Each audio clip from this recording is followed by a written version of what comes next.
Okay, so is that working? I can't see. Yeah? It's working? All right.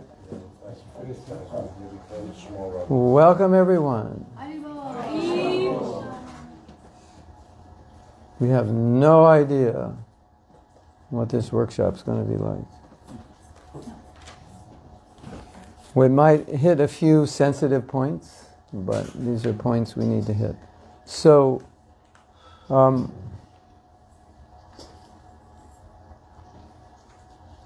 want to start with a little introspection. Are you ever in a situation where you're supposed to do something and you say, I'll do it later? Has that ever happened to you? And sometimes later never comes. It's a good title for a book. Later never comes. Or, you ever been in a situation where you are going to do something that you know you shouldn't do, and you do it anyway? And there's a mantra that goes with that. And you each have your own version of the mantra. It could be whatever, I don't care, it doesn't matter, I'll do it later, no one's looking, one of those. You ever do that? Chant those mantras? Yeah. Yeah, or your own version of that mantra, yeah. So,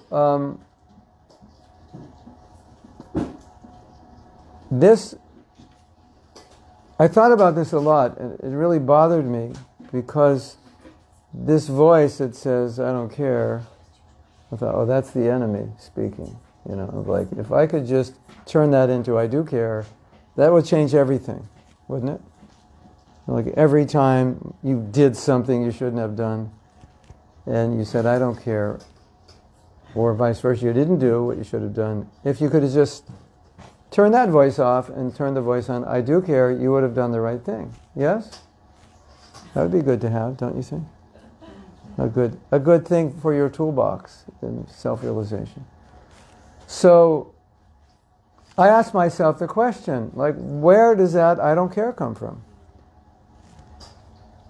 And I kept thinking about it, and I didn't really know exactly.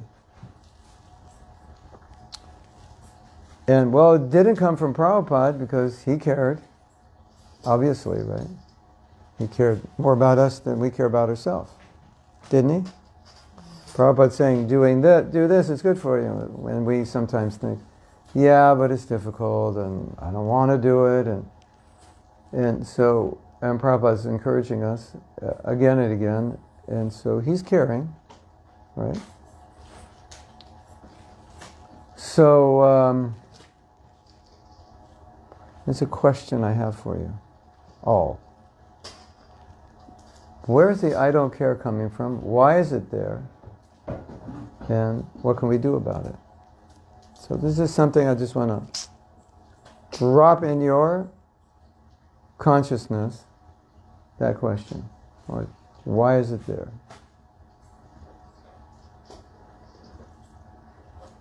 I have a little chart for you I want you to look at. You're getting to see all the slides you're missing in this short course here. All right, look at this. All right, I'll show you a few. This is fun. This one's fun.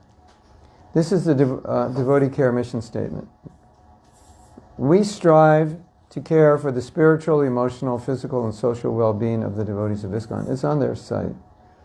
We want devotees to be encouraged, inspired, empowered, to be happy, and make progress in Krishna consciousness, and thus be enthused to expand Srila Prabhupada's mission. If you want, you can take a photo. I can send some of this to you. So, when I started thinking about self-care, I started thinking about it because of that voice that said, I don't care. And, well, that's not a good voice to have. So I started thinking about self-care, and then I decided I would give a course And as can be expected, some Prabhus said, Prabhupada never talked about self-care. Why is Mahatma Prabhu teaching a course on self-care? Prabhupada never spoke about self-care. You would assume that Mahatma Prabhu would definitely teach something that Prabhupada didn't teach, right? Because he's bogus, right? Like. So then I looked up this devotee care statement. I said, well, this is a beautiful statement, isn't it? You know, care for devotees. Well, if you look in the mirror, if you've looked in the mirror lately, you probably noticed you're also a devotee. And you also notice that sometimes nobody cares for you. And sometimes you could be the only one who's going to care for you, which is actually most of the time, because, you know, you don't have a whole troop, you know, with bugles waking you up at 4 a.m. Time to get up. We love you. You know, we came to your house. We care for you, right? So I took this statement and I made a self-care statement, which is the same statement, but just changing a few words. And I thought this was kind of one way to answer this question. Are you ready? Yes. It's really interesting. I strive to care for my spiritual, emotional, physical, and social well-being in order that I can be well-situated, inspired, and happy in Krishna consciousness and motivated to expand Srila Prabhupada's mission. So we changed devotees to I. That's kind of fun, isn't it? Let me share with you the realization I had, because I've taught this course many times and I didn't really realize this until it was like last year. We did this for 20 hours in Slovenia, so I got a lot of time to teach and think and reflect. And so I began thinking, everything Prabhupada is teaching us is to help us go back to Godhead. That's his mission, that's what he wants. Help us get closer to Krishna and go back to Godhead, right? And much of what Prabhupada teaches is in the context, do this, it's good for you. Your highest interest is to serve Vishnu. Prabhupada would say that, or maybe it's a verse, I don't know. Your real self-interest is to serve Vishnu. So Prabhupada's talking about your self-interest, your well-being. Do this, it'll be good for you. Bhakti Siddhanta told Prabhupada, preach in the West, it'll be good for you. It'll be good for the people you preach to, it'll also be good for you. So if you think about it, isn't it that everything the Guru is telling you to do is good for you? Of course. And so if I tell you to do something that's good for you and you do it, isn't that self-care? Seems like it, doesn't it? Right, yeah. So then I thought, came up with my new answer to the doubt that where is it in Prabhupada's verse, in Prabhupada's books? Every verse, every purport, every word is telling you how to become Krishna conscious, and therefore he's telling you, chant 16 rounds, that's an order of self-care. Isn't it? Follow the 4 principles. That's good for you. So, and then, we'll get to the chart in a minute. And then Prabhupada, in some lecture, he said, if a man is drowning and you jump in and realize you don't know how to swim, that's a problem, isn't it? I'll save you. You jump in it. Oh, I forgot, I don't know how to swim. And now it's 2 people drowning, right?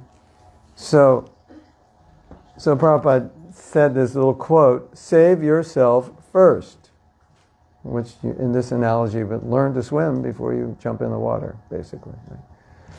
Right?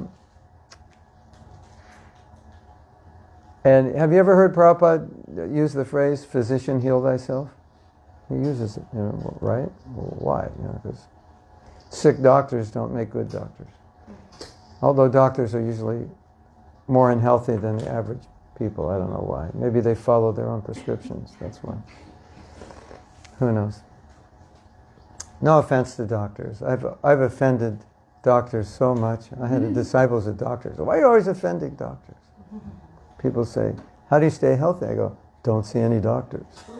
You'll be real healthy. Because then you don't have to take any drugs with its side effects. Anyway, that's for another seminar. So, if we do something that is helpful for a bhakti, that's self-care. And I have another pramana evidence for this. Would you like to hear evidence? This is the best evidence I could give you for self-care. So if you just forgot what I just said, remember this one. This is like good. This is a good one. There are 6 items of surrender you'll find in the Chaitanya Charitamrita. And the first item is do everything which is favorable for your bhakti. And the second item is do everything, don't do anything, avoid everything which is unfavorable. And do everything which is favorable. And I thought, there you go. That's the definition of self-care. If you do those first 2 items, then you're caring for yourself. Because if you're only going to, you're confronted with a situation and you ask yourself, is it favorable or is it not? And if it's not, I'm not going to do it. And then I'm caring for myself. And if it's favorable, I will do it. And that could be anything. Here's the important point. Would you like to hear the important point? This is important because it's not so obvious. But we all know from experience in life that there are many things we do that are not related to Krishna that end up related to Krishna, because if we do something which is disturbing us mentally, emotionally, psychologically, physically, socially, if it's unhealthy or dysfunctional in any of those areas, it generally has a negative effect on your Krishna consciousness, unless you're Narada Muni and so transcendental, you don't even know you have a body. But if you know you have a body, then you're going to get affected, right? Did you ever have an argument with someone? Did that ever affect you? Of course. Does that affect your Krishna consciousness? Of course. It can ruin your japa. One argument at 10 at night would totally ruin your japa the next morning. It doesn't have to be at 10, it could be any time, but especially if you go to sleep like that. So we have that experience. Here's my little joke for all of those of you who say, I'm detached, I don't think about money. All of those who say that don't have any money, and which means they're always thinking about the money they don't have that they need to pay the bills. You know what I'm talking about. Have you been there, done that one yet? Yeah. I don't want to, Prabhu, I don't want to get, like, entangled with money. And that's all you're thinking about is money, because you don't know how to pay your bills, because you're never thinking about it, right? So, is that a problem? Do you want to chant japa, praying to Krishna for money? Hare Krishna, Hare Krishna. Money tree in my backyard, Ram Ram, Hare. You don't want to do that, right? But have you ever done that? Okay, we'll just say it's possible you have done it, right? So is that having a negative effect on your bhakti? Yeah. If you have a bad marriage, a bad relationship, does it have a negative effect on your bhakti? Definitely. Definitely, yeah, for sure. And you can go down the list. If you have a health problem, it's obviously, You ever try to chant your japa when you're tired? It's like, how's it go? How's it go? Very slow. You need some energy, right, to chant japa. So it's difficult. We know these things are obvious. So I just saying the obvious to expand the definition of what's favorable, because it may be something not directly in bhakti, but it's favorable or not favorable. Right? Makes sense? So if we are self-caring, then you can start thinking about all these unfavorable things that you didn't realize were unfavorable, like overcommitment. Prabhu, can you do that? Yeah. Prabhu, can you do that? Yeah. And you got like 48 things on your list. Each one takes 3 hours, and you only have 24 hours in a day, and you're totally stressed. Burn out, you start screaming at people, shouting, yelling, disappointing people because you can't do the service. Overcommitment is lack of boundaries. So lack of boundaries is unfavorable, right? So self-care would be to create boundaries.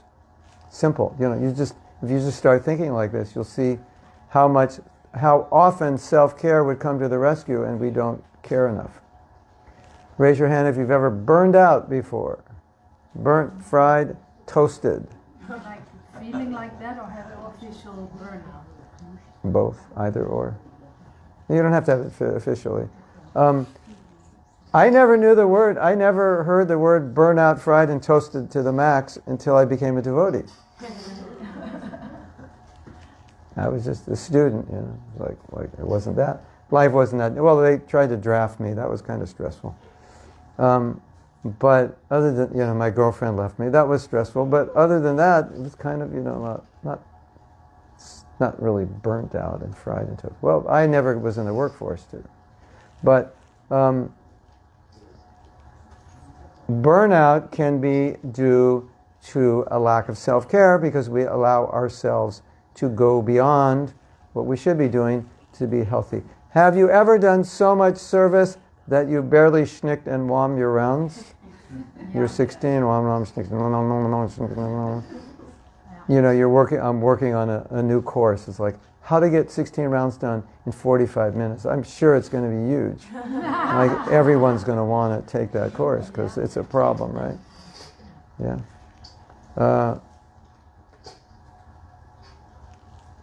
Burnout is caused because we are not sensitive to our needs, and we allow ourselves to compromise. And we may not think it's compromise, but we're compromising because by overextending ourselves, we're minimizing something that's important, right? So here's an interesting idea. I learned this in Avatar, the Avatar course. It's a course she's going to take. You won't even recognize her after she takes the course. And she's going to give talk. So this is one of the things you're going to learn. Well, I don't know if you'll take the whole course, but it's a little mantra: succeeding by failing. And you're thinking, oh yeah, failure is a pillar of success. No, that's not what it means at all. You succeed by failing. What you do is, in order to be success in this area of your life, you totally neglect another area of your life. So you fail in one area so you could succeed in another. Like, well, my marriage is a mess, but I do a lot of service. My health is a mess, but I make a lot of money. My health is great, I have no money. You know, it's this out of balance thing we're all familiar with. That's not advisable. No, it's a so-called success because you've had to succeed at the cost of failing in some area. Have you ever done that before? Yeah? Ya, off, ya. If you haven't done it, you are an avatar. Or you didn't understand the question. One or the other. Hare Krishna. So, we all do this. But here's my proposition. If we had more self-care, we wouldn't. It's actually coming from a lack of self-care. That little voice, and sometimes the voice is there, we don't hear it. The little voice that says, I don't care, whatever, doesn't matter. Or maybe we're just conditioned, you know, to like, you know, you shouldn't think of yourself because it's selfish. You should just sacrifice. You know that voice? Maybe you were taught that way growing up, you know. Prabhu, gotta surrender. Okay, but what does surrender mean? Does surrender mean you burn out? Prabhu, I'm so surrendered, I've burned out 100 times this year. Oh, Haribo, let's give him a big hand, you know. He's burning himself out in this fire of surrender. Great, fantastic. That's not the culture, right? Is it? It's not the culture we want. So I just wanted to bring this to everyone's attention. If there's any kind of imbalance in your life, any kind of burnout, any kind of lacking in your health, in your sadhana, in your relationships, you can, I'll just throw this out and you'll have to consider this, but my thesis or proposition is from studying this, that's due to a lack of self-care. That if you had more self-care, you wouldn't do it. And then I had this realization, which would help with this, that I realized that everything that I do to improve relationships with others, with my wife and whoever, is an act of self-care. Because when those relationships are better, it's better for me. You know, like you're in a relationship, if you're married or you're going to get married, there's always this tension, like, Why don't you do as much as I do for you? I do so much for you, you don't do anything. You know, this is that tension. But there's another way of looking at it. If I do everything for you, you're happy. And if Mama's not happy, nobody's happy, right? So if you're, or if Papa's not happy.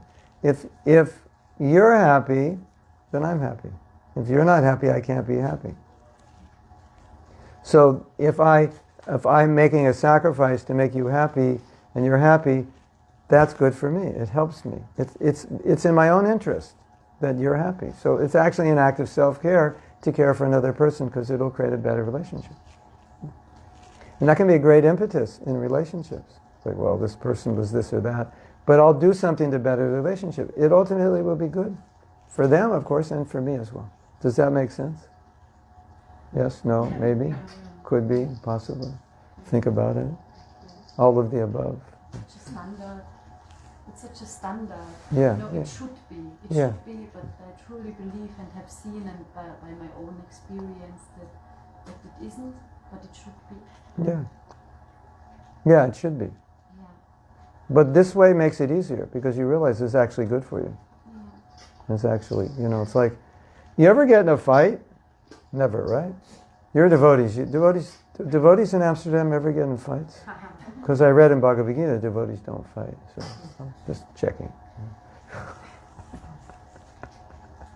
Yes, sometimes, you know, a devotee will do something that devotees don't do, and then we're going through our mind, you know, how is it that a devotee did this? Because devotees don't do this. Then the question is, are they actually devotees? Because devotees don't do that. And sometimes when Prabhupada would say, you know, this devotee did this, and Prabhupada would say, devotees don't do that. You know? Anyway, what was I just saying? I got excited and forgot. Fight about. Oh yeah, you ever fight, Yes, right? the Prabhupada actually wrote a letter to the devotees in Amsterdam that we shouldn't fight. No, that means you like to fight in Amsterdam.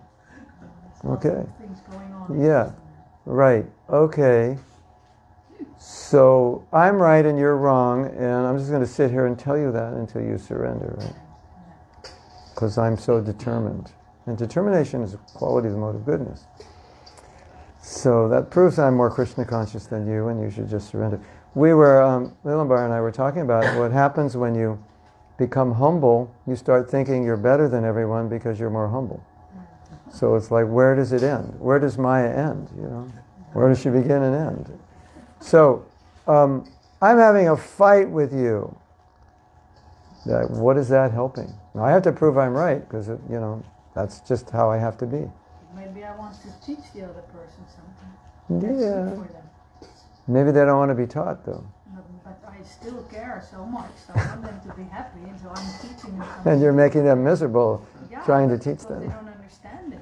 Exactly. So And I you keep trying. and you go home like agitated. Why are they so stupid? They won't listen to me, right? And you go to bed and you But wake I'll up. do that because I care so much. Yeah. So bear that, you know, Right, and- frustration. And you'll suffer like a dog while you're doing I'm in it. Maya anyway. So, okay. So, that was not scripted, but so, when you start thinking like of self-care, your responses change because they'll say, "Oh, Rati, you know, this and that happened. What do you think about it?" And Rati's like, "Yeah, I'm glad you asked." You know, and then she tells me, and then you're like completely agitated talking. Oh, this disturbs me so much, right? You ever been to one of those? Like, what do you think about it? And then you get off on, "Don't get me started." You know, one of those conversations. Rah! I think, in general, maybe not always, because sometimes we want to be practical and we have to deal with the situation, but I think in general, a self-caring mantra would be, if that topic is agitating, the answer would be, I don't think about it, because it's disturbing. And so self-preservation, self-care, why would I want to think about something that's disturbing if I don't have to? I want to hear an interesting story. One devotee was criticizing another devotee to Prabhupada. And Prabhupada said, the thankless task of the guru is he has to criticize. But you don't have to and you're doing it. Why would you want to do it? Isn't that interesting? Like you don't have to and you're doing it, and I have to and I don't want to do it. It's like, it's like you're a billionaire and you're working. It's like, why are you working?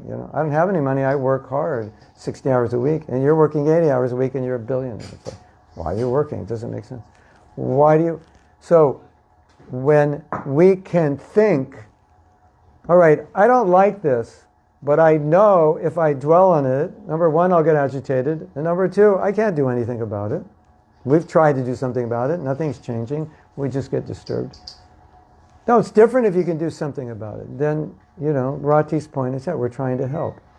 But if it's not helping, or you can't help, then you just get disturbed. So self-caring would be, what do you think about this, Prabhu? I don't. Why don't you think about it? Because if I do, it's just it upsets me. And it just, puts me in passion and ignorance, and it's not good for me. There's a doctor in America, Dr. Schultz. If you want to be his patient, you have to throw away your television. I don't know about if you have to throw away your phone now and computer. But back in the day, he said, throw away your television because I don't want you to see the news, because it just makes you sick. It's so negative. So Nilambara and I were talking about how it's like, there's like groups of devotees who like get on the internet every morning early to find some negative stuff so they could comment, as they live for negativity. It's like that. It's weird, right? You put out, I was going to do a social experiment and put out a completely false rumor, and all these people, yeah, I knew it, I always hated that devotee. And then, do it on April 1st or something. I just made that story up just to see how many idiots would comment on it, who live on the internet. And I wouldn't say that, of course. But how many people are just waiting for something like that? It's like what? If you're self-caring, would you live like that? Like waiting to just attack, like a crocodile? It's interesting, isn't it? So I'm just trying to contextualize what self-care would look like. Now, you want to hear something very interesting? How do you say? I want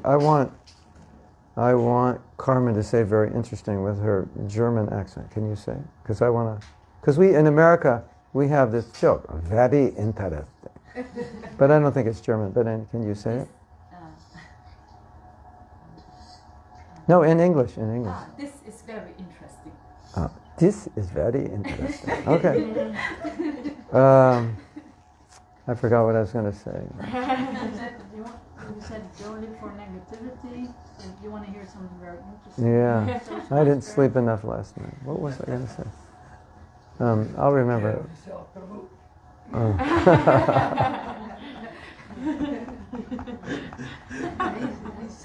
I mean, you give a nice example. I'm so inspired I can't sleep much. I forgot when I get off on tangents, I forget what I was going to talk about. It'll come. Yeah, where was I going with this? Like the context. When you start thinking about this, you start to see how broad the lack of self-care is in so many areas you never thought about is affecting us, or vice versa. Oh yeah, no, I remember now. I'm not that old yet. I remember it came back. Yeah.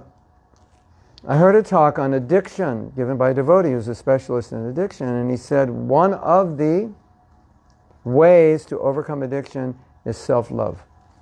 Wow. Self-love addictions are like obviously big things to overcome, bigger than, trying to give up Dutch chocolate or something.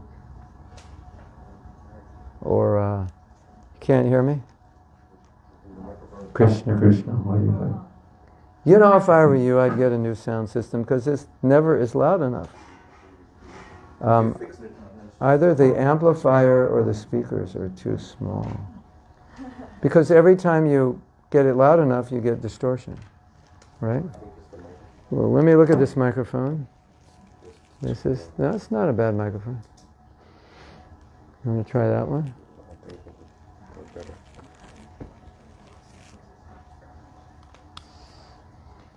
Not really supposed to plug microphones in with the amplifier on, because it could go, wow!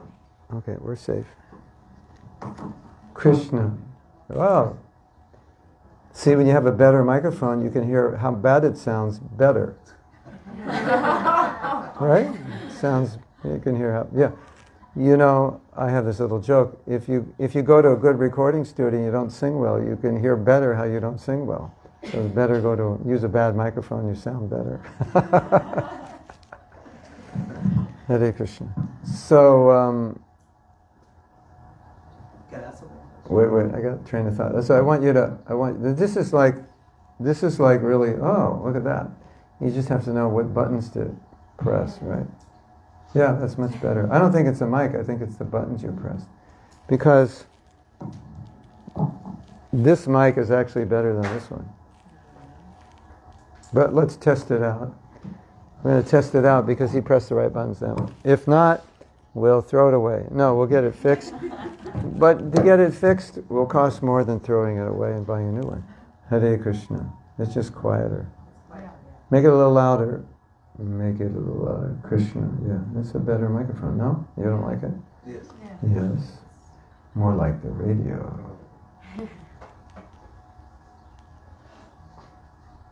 Toshan he's not sure this is better or not. This sound system is suffering. It really is. We're taking up a collection today, and I'll go to the music store and tell you what to buy.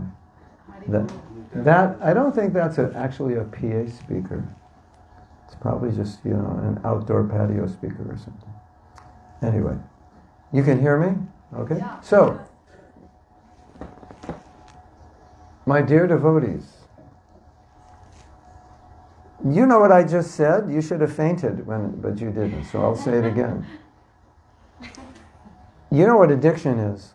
Let me define addiction as you do something that's bad for you and you can't stop doing it. Like, that's pretty bad, right? You ever done that? Yeah. Addiction, you can be addicted to peanut butter, but addiction, what he was talking about was, big addictions, drugs, alcohol, pornography. And he's saying one of the ways to combat addiction is increased self-love. That's like pretty powerful. Because if you can give up an addiction with self-love, how many other things can you give up that are not as bad as addictions, right? To anger, to lust, to greed, envy, to giving up your laziness, your lack of whatever. That statement alone is extremely powerful, don't you think? And just meditate on that. That's how powerful self-love is. Now, in the full workshop, which we don't have time to do, but I'll tell you some things about it, and sometimes, even though we don't have the full time to do it, sometimes devotees just get it in a short period of time. So this is one very beautiful thing we did, and I want you to meditate on this.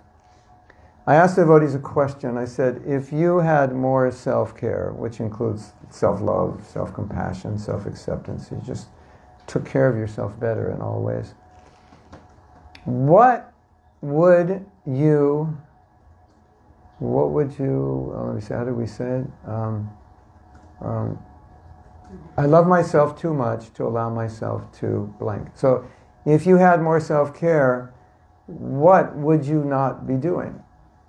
If you cared more about yourself or loved yourself more or accepted yourself, you'd stop beating yourself up, obviously.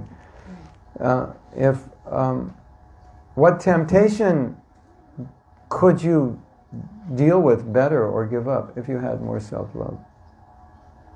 And so it's a very powerful thing to meditate on, because when you start thinking about it, you'll see so many things in your life would change. So many problems are due to a lack of, I just don't care. That's where it comes from. So, I developed a course on vows many years ago, maybe 15 or 18. And I started thinking that making a vow is a great act of self-love, because you're promising yourself, you're committing to yourself to avoid something that you know is bad for you. Like what an act of self-love that is. When you get initiated, it's a huge act of self-love if you do it right. So, I started meditating on temptation. We all have weaknesses, like a few big ones, right? Like, like I said last night or the other night, like, I'm not walking down that side of the street because that's the donut shop, and if I walk by, it's 10 donuts, I'll eat 10 donuts if I walk by. It may be donuts, it may be something bigger. And think about this thought. Whatever that temptation is, if I love myself a little more, could I give it up? Could I just say, I care about myself too much to give in to this temptation, because this temptation would destroy me. And if you meditate on it, the answer is it's yes.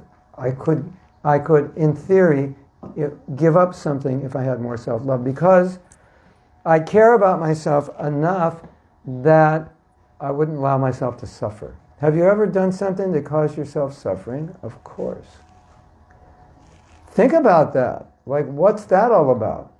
I've become my enemy. Like why? Why would I be my enemy? It doesn't make any sense. Don't I care about myself? I guess not. Otherwise I wouldn't have done it, right? Obviously, sometimes we need help, we need association. But this is a conceptual framework now. Just if I had more self-love, I can think, this is how you can think. You can put this in your mind to think about this. I care too much about myself to allow myself to do blank.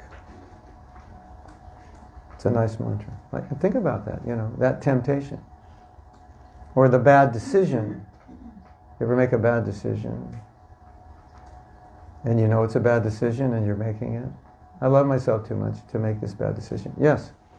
Seems like we love the wrong self too much. Because we love our ego. Yeah, maybe. To be Yeah. gratified, and Yeah. if we love our soul and we make decisions on Yeah. our soul, then the ego has to suffer because of that. Yeah, exactly. But, yeah, that's true. You can interpret that statement, you should interpret that statement in a way that works for you, however it works, So that, but because you want to imbibe that emotionally, like you want to, I can't do that to myself,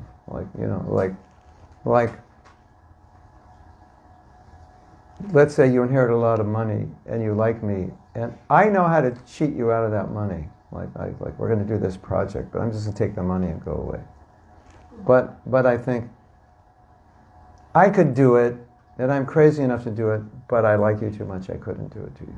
I could do it to somebody else, but so it's like, do I like myself enough to not cheat myself?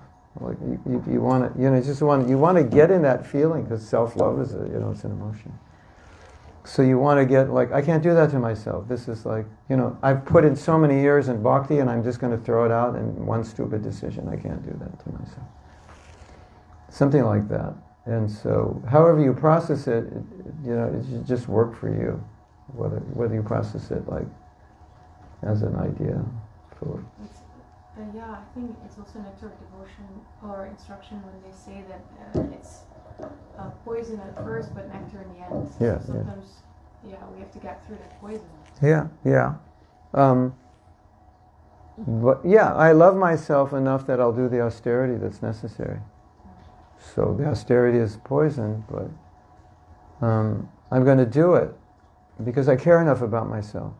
And so, from my analysis, the whole problem is I just don't care enough, because once I do, I will do more. And my theory is that if you examine the life of any devotee who is advancing well in Krishna consciousness, they have a sufficient degree of self-care. Because otherwise, they couldn't regulate their sadhana so well if they didn't care, because they just go, it's too hard, I don't want to do it, take the easy route, just be lazy, whatever, But no, I care about myself enough, so I'm going to, chant my rounds now, I'm going to read, I'm going to do this every day, I'm going to follow these principles, even though it's difficult, even though it's austere, even though I don't feel like it, because I know it's good for me, and I care about myself. And so I've just noticed that when devotees are doing well, they're very principled about their sadhana. And so many things, right? Like, I'm not going to, I may disagree with you, but I'm not going to offend you. I don't want to offend you, number one, but that's going to hurt me if I offend you. So, I care about myself. You know, I want to offend you. I think you're offendable, but I'm not going to do it because I'm only kidding. He's not offendable. But if you were, then I would still think, okay, I have this demoniac nature where I want to offend you, but it's just going to harm myself. And I care too much about my spiritual life to do that.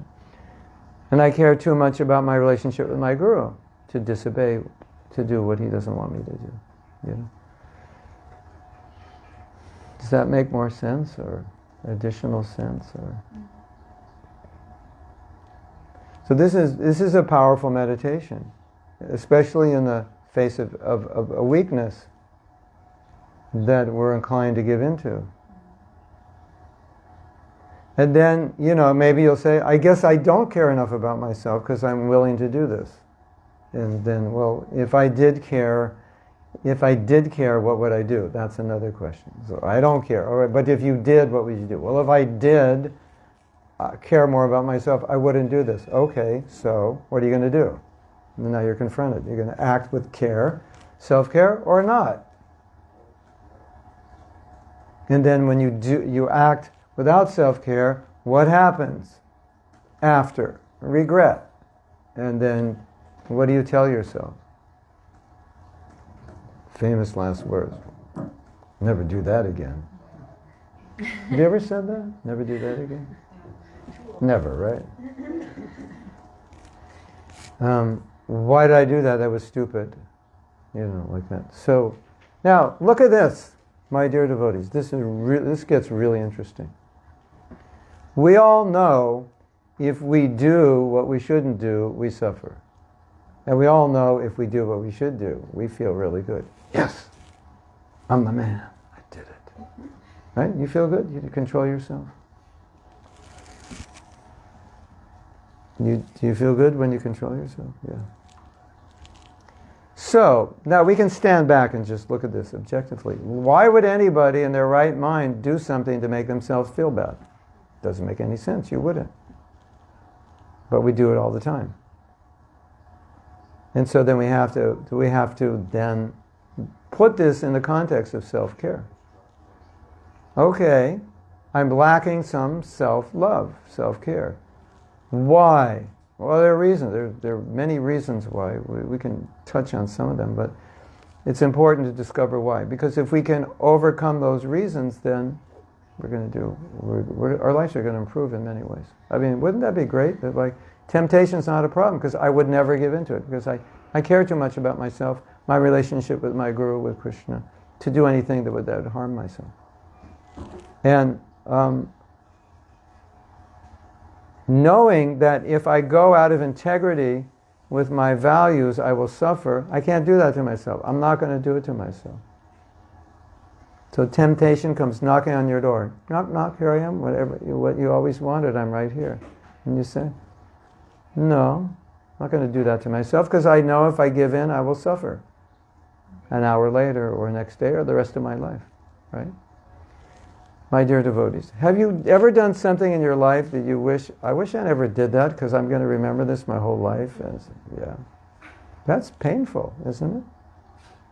You got to live with that thought your whole life. I did that. That was like the stupidest thing I could have ever done, right? So it makes sense that if I have more self-love and more self-care, I wouldn't want to do something that I would later regret, but to speak of regret my entire life. Right? Yes? Ja? Ja off ja. For those listening, that means yes or yes. You probably figured that out. But in Polish, it's tak czy tak. Right? Tak czy tak. In Russian, it's da ili niet. Da ili niet. Yes or, oh, that's yes or no. Da ili da. Yes or yes. COC in Spanish, I guess Italian also. Tik? Tiko tik. Yeah. So.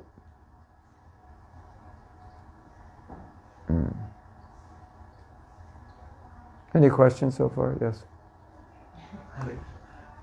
A lot of thoughts behind that, but I'm trying to streamline to one question. Okay. So, usually if I look back maybe last 20 years, there are a few things which I constantly keep doing and then keep getting beaten and then undergoing exact similar experiences. Yeah. Then I decide that I don't do this next time, and then there is a gap maybe 1 or 2 years, and then I end up doing this exact same thing. Right. And actions are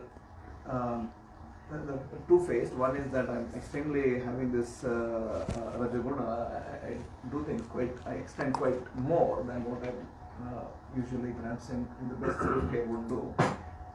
And then I set a norm for myself and others that this is normal for me, that I do a lot. And then eventually after some time it becomes so normal that they start expecting from me, and then the moment I fail in doing something small, and then because I have set for myself that too much which I can't bear, and there is immediate backlash from them that then I'm afraid to do this and overreact, and then I get extremely hurt that I have been doing this so much beyond how much I could do, and then I failed. Yes, it was a small thing, but I failed. Yes, I failed, but why is it? But then it's my problem that I've set that kind of high expectations from their side, and I've been doing it and overdoing it, and you're setting for others the same expectations you have for yourself? Is that what you're saying? No, I behave in a way that they tend to feel that it's normal for me to do all these things. It's normal for them to do what you're doing. No, it's normal for me. Me? Oh, you have to continue. Yes. Then you're getting pressured by others, and you. And then because I'm a human, eventually I some things which I can't deliver on time or the way it was expected to be, and then I miss, I forget or whatever, and they overreact because for them it was too big, and for me it was one of the small things the things which I'm doing. And then I start feeling that this guy doesn't care, this person doesn't care for me. That now I have done so much, but still there is no value for all these months or years of things to them. But they only see the mistakes. Yeah. So people anyway take for granted because when I do things and it's my mistake, I let them take me for granted, and then it becomes a norm. And then I get hurt myself that they're not valuing, but it is me who created the platform for them to take me for granted. So. You want a solution? Yes. Okay, how would self-care help that? I'll give you the question. You put yourself in a volatile situation, more or less, right? So if you had more self-care, or we could throw it out to everyone, if he had more self-care, what would he do differently, or what would you do differently? Or how would you think differently? It starts with small things, and then No, if you had more self-care. I need to control myself in the beginning, taking how much I'm taking on my table, and become a bit peaceful, perhaps. And maybe refuse to do some things and publicly just tell everybody, I took too much and I can't do it, and I'm over. Yeah, that would help. But the thing to understand is the self-care can never manifest without a mentality that I care about myself. It can't just be like officially, I know this is what I should do. You have to actually be caring for yourself enough that would just happen naturally. That's really the essence of this course. I could have just taught you self-care actions, and then I realized it's not going to work if you don't actually care. I'll teach you how to exercise, but never motivate you, like why it's important. So, it's the same like when you want to change, you want to help somebody to change something, if the person will not get the point. Yeah, exactly. So yeah. this is the same. Like Yeah. you are saying, like if you, Nilamba, if somebody's asking for service, you are asking, if you are doing too much. Yes, doing, and the people used to this that you are doing, and then you are like burn out, because it's like too much for you, and they think it's normal because you are doing this. So so it's sometimes hard to say. Protect self. You have to protect yourself, but it's not going to happen if you don't. I mean, if you had more self-care, it wouldn't have happened in the first place. You wouldn't have overextended yourself. So that's where I want you to go with this. Don't look at the externals as just symptoms of the lack of self-care, and think how, if I had more self-care, would it look now, and what does it mean to have more self-care? Is that all right for now? That question I don't know exactly. Okay, think about it. We'll get more into it. Yes? Yeah, thank you for sharing that. That's beautiful. It's familiar for me in two ways. I'm also taken by the mode of passion in many ways, many times. And I know you a little bit, and I think it may have to do, at least in my own case, it has to do, or it had to do, I'm working on that, with accepting like myself at base without I have to do so many things. There's value in me. Yeah. Do anything. Yeah. Big. It doesn't have to be big. Can I repeat that for the... I don't know if you heard what she said. You can come close. No, I can say it. She said that sometimes we feel, in order to feel valued, we have to produce something like to this standard, and if it's below that, I don't feel valued, which is really the wrong idea, because you don't really need to do anything to feel valued. You just need to value yourself, and then we'll talk more about that. But that's a really important point. That thing, and that's like the self-care that nobody needs to see. It's really an internal process, and it's not very popular because you don't produce anything. So it's like it goes against your own modus operandi and success and what people expect. But it's more a caring really for yourself, and that you also trust that you will be loved by the others, including the wife, the community, the guru, everyone. Even if you do less, and then you relax in that, and then sometimes we all make mistakes, and people will get upset. But if you are securing yourself that, I'm safe here, I can, I will, my core is not hurt, because it takes growth. You did you're doing your best, so can't do better than that. You know better, like that even if I fail or people get angry with me, I don't have to feel that I am now useless or get really sad, you know. I can just be with their disappointment. It doesn't really have anything to do with me, As a person. As a person. Yeah, as But basically, what you're saying, I'll add to it just to clarify it, because this comes up a lot in counseling and therapy. Yeah. You fail and you think you as a person are a failure, rather than it was just everybody fails. So you equate the two, and then and then vice versa. You have to succeed in order to value yourself, right? Yeah. So then you're like a yo-yo, right? Okay, an avatar exercise. Check this one. This is beautiful. One of the exercises we did is they would ask you, what do you want people to believe about you? So, it's like, well, I want them to think this. And, it's like, what do you do to get them to think that? It's an interesting question, isn't it? But the most interesting is, why do you need them to believe it? So, I'll give you an example. I do this so you will think I'm intelligent. Why do I need you to think I'm intelligent? Because I doubt my own intelligence. That's the answer to it. Like, why I'm trying to show off is because I don't believe I'm smart. And you're never going to believe I'm smart unless I look up the dictionary, some big words, and use them today. I picked 5 words you'll not understand. You'll think, Mahatma Prabhu is well educated. He knows words I don't know.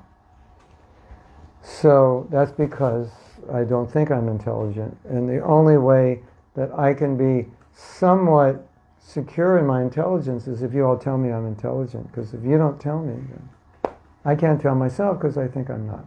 And there may be reasons for that. Maybe I had friends that told me I'm not. or whatever. So, but addressing Rati's point also, it's also part of the social culture because we're all evaluated externally. That's how we grew up, Oh, you're so pretty. Or your mother's telling your sister, you're so pretty, and she never tells you. It's like, oh, okay.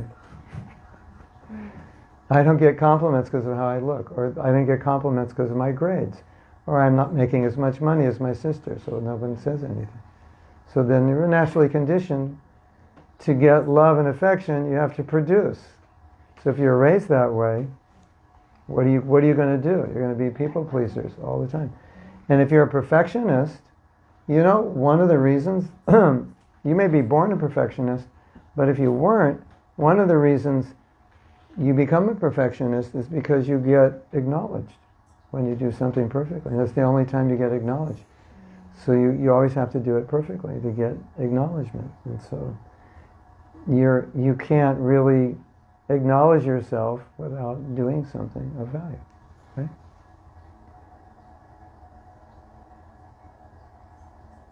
And it's also interesting because it's not really within our philosophy, neither is it the way Prabhupada treated us. He didn't treat us that way. So we bring a lot of baggage to spiritual life, and here's the problem, ladies and gentlemen, you probably already know this. If you have a problem that you bring to ISKCON, sometimes it gets worse after you join. Because now you can compare yourself, Rati can compare herself to all the advanced devotees, and it's like you feel even worse, right? Yeah. Or you release your new album, and if you don't get 100,000 views, it's like useless. Why do another album, right? Better keep it forever unreleased. Just give it to your friends, right? Yeah.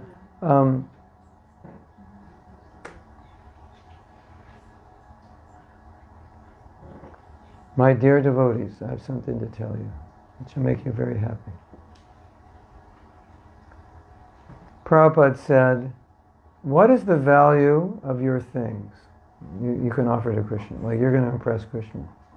I'm making a recording. I'm going to impress Krishna. He's going to be like, wow, that was good. I don't think so. I think he can play his flute well enough. He doesn't need he doesn't need anything from me to stimulate him. Right? So we know that, right? So what stimulates Krishna? Love, devotion, sincerity. So Krishna's not impressed, by your skills. He's impressed by your bhakti. Just think if you have a friend, a really close friend, and they're really good at something. It adds spice to the relationship, but it's not the basis of it. If the love and affection is not there, just because they're good at something, that right, doesn't make a relationship. So you want to do good things for Krishna, of course. You want to please your guru, but can you not please your guru if you're not as successful as someone else? Of course, by your sincerity. So there are many, many things Prabhupada said about sincerity. He said sincerity and purpose is it's the real thing. It's not material qualification. So that's very important. And that can relieve us of all that material conditioning of, you have to be this and that and wear this label and live in this neighborhood and drive this car and have this job to be so now I can value myself. I have a disciple who was raised in a very abusive environment, and she went on to do a PhD, and I kind of understood. I said, are you doing this PhD just to prove to yourself you can do it? And she said, yeah. That was the only reason.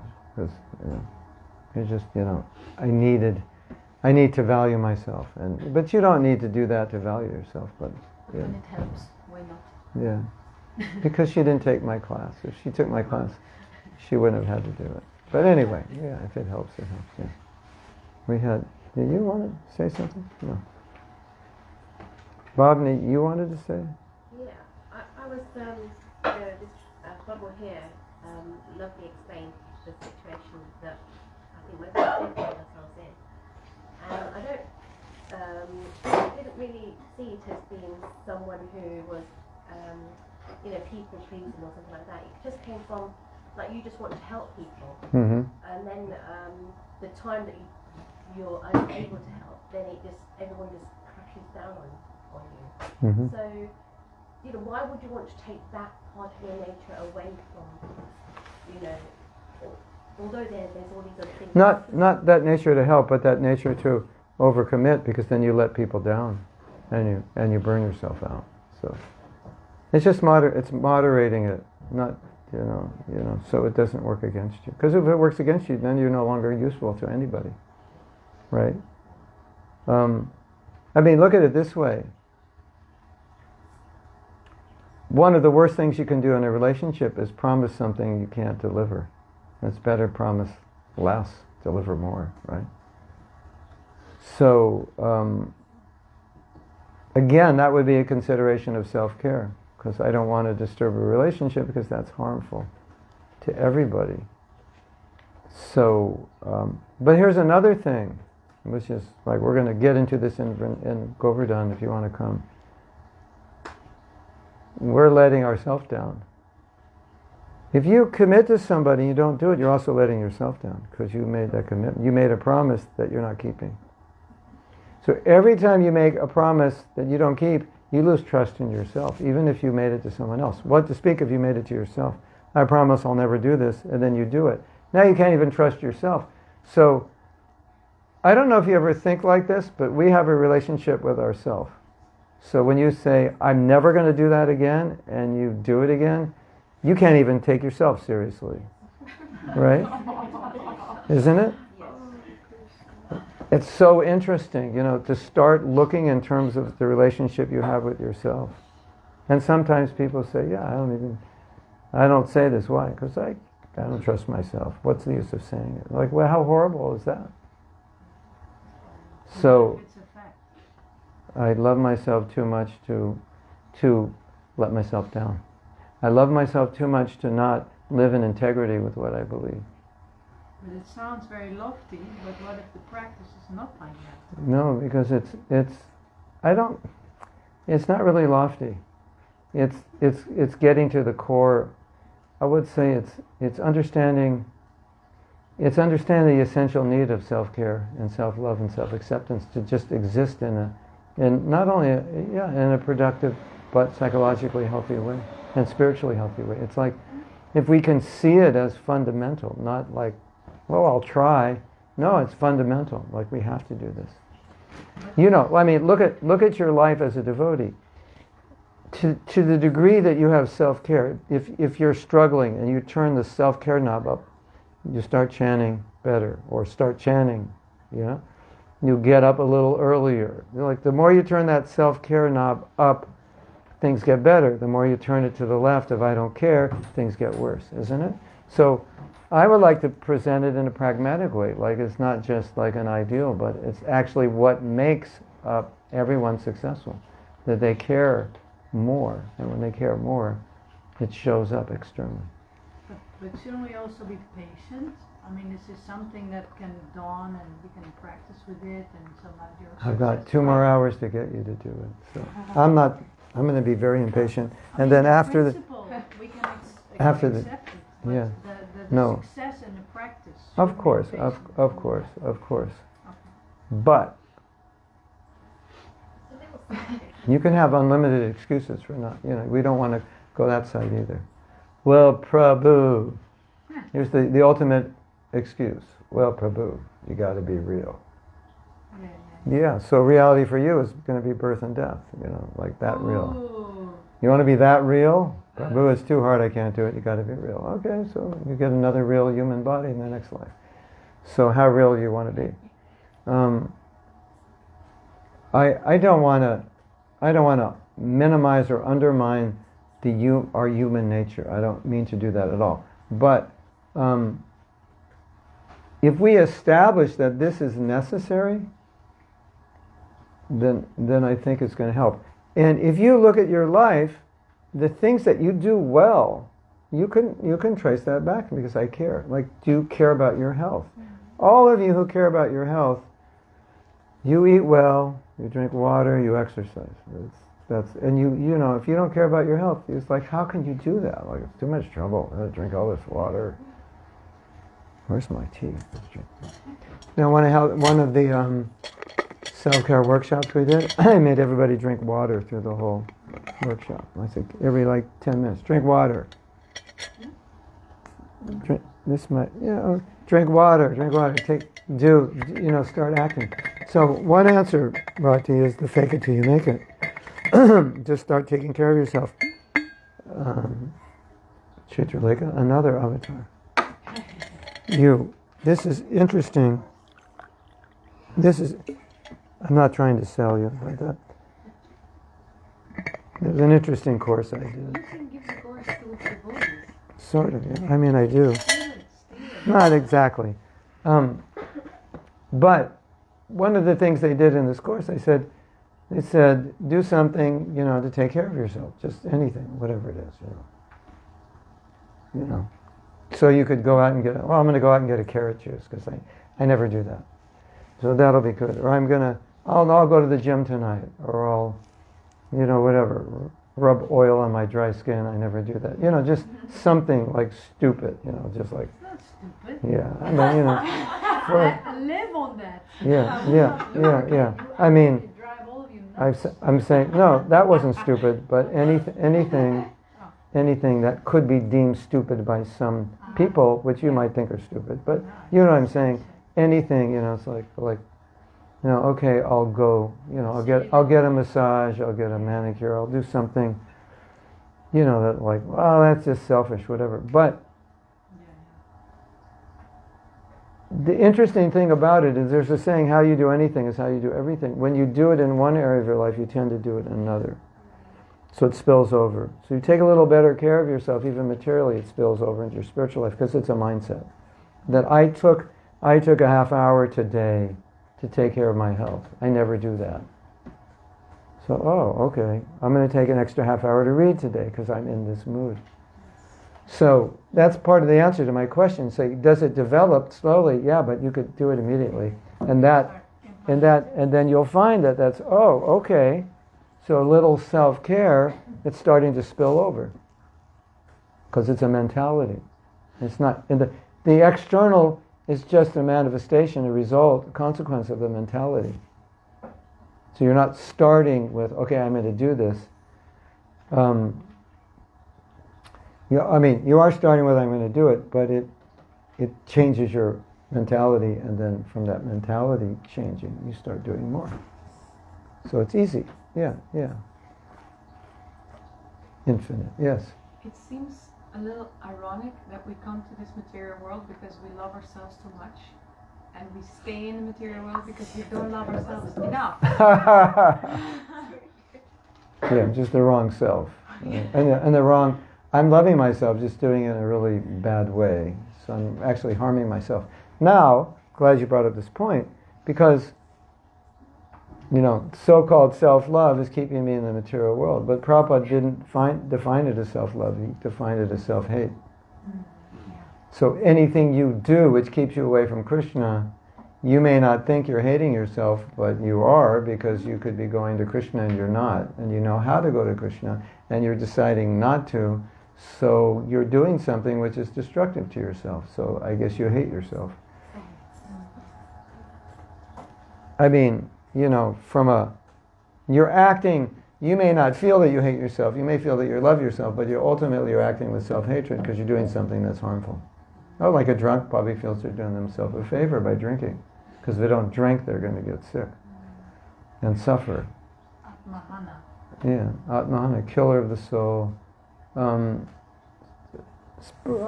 Killer of the soul, spiritual suicide, etc. So,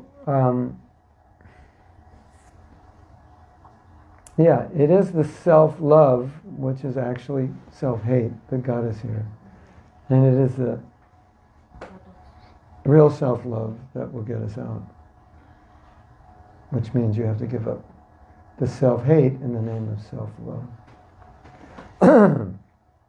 When Prabhupada wrote a lot about self-hatred, spiritual suicide, and so once I was thinking, I was chanting japa, and I was thinking, wow, this is self-love on the highest level. Because you're chanting the holy name. Is chanting the holy name good for you? Of course. And you're doing something that's good for you. You're chanting, that is really good for you. So you're giving yourself nectar. So that you're giving, and this nectar you're giving can awaken love for Krishna, which is the highest position you could achieve. So this is the highest form of self-love, because you're giving yourself something that will give you the highest form of love. I'm just chanting it. Self-love, I'm loving myself, you know. It's a beautiful meditation. Yes? Yes.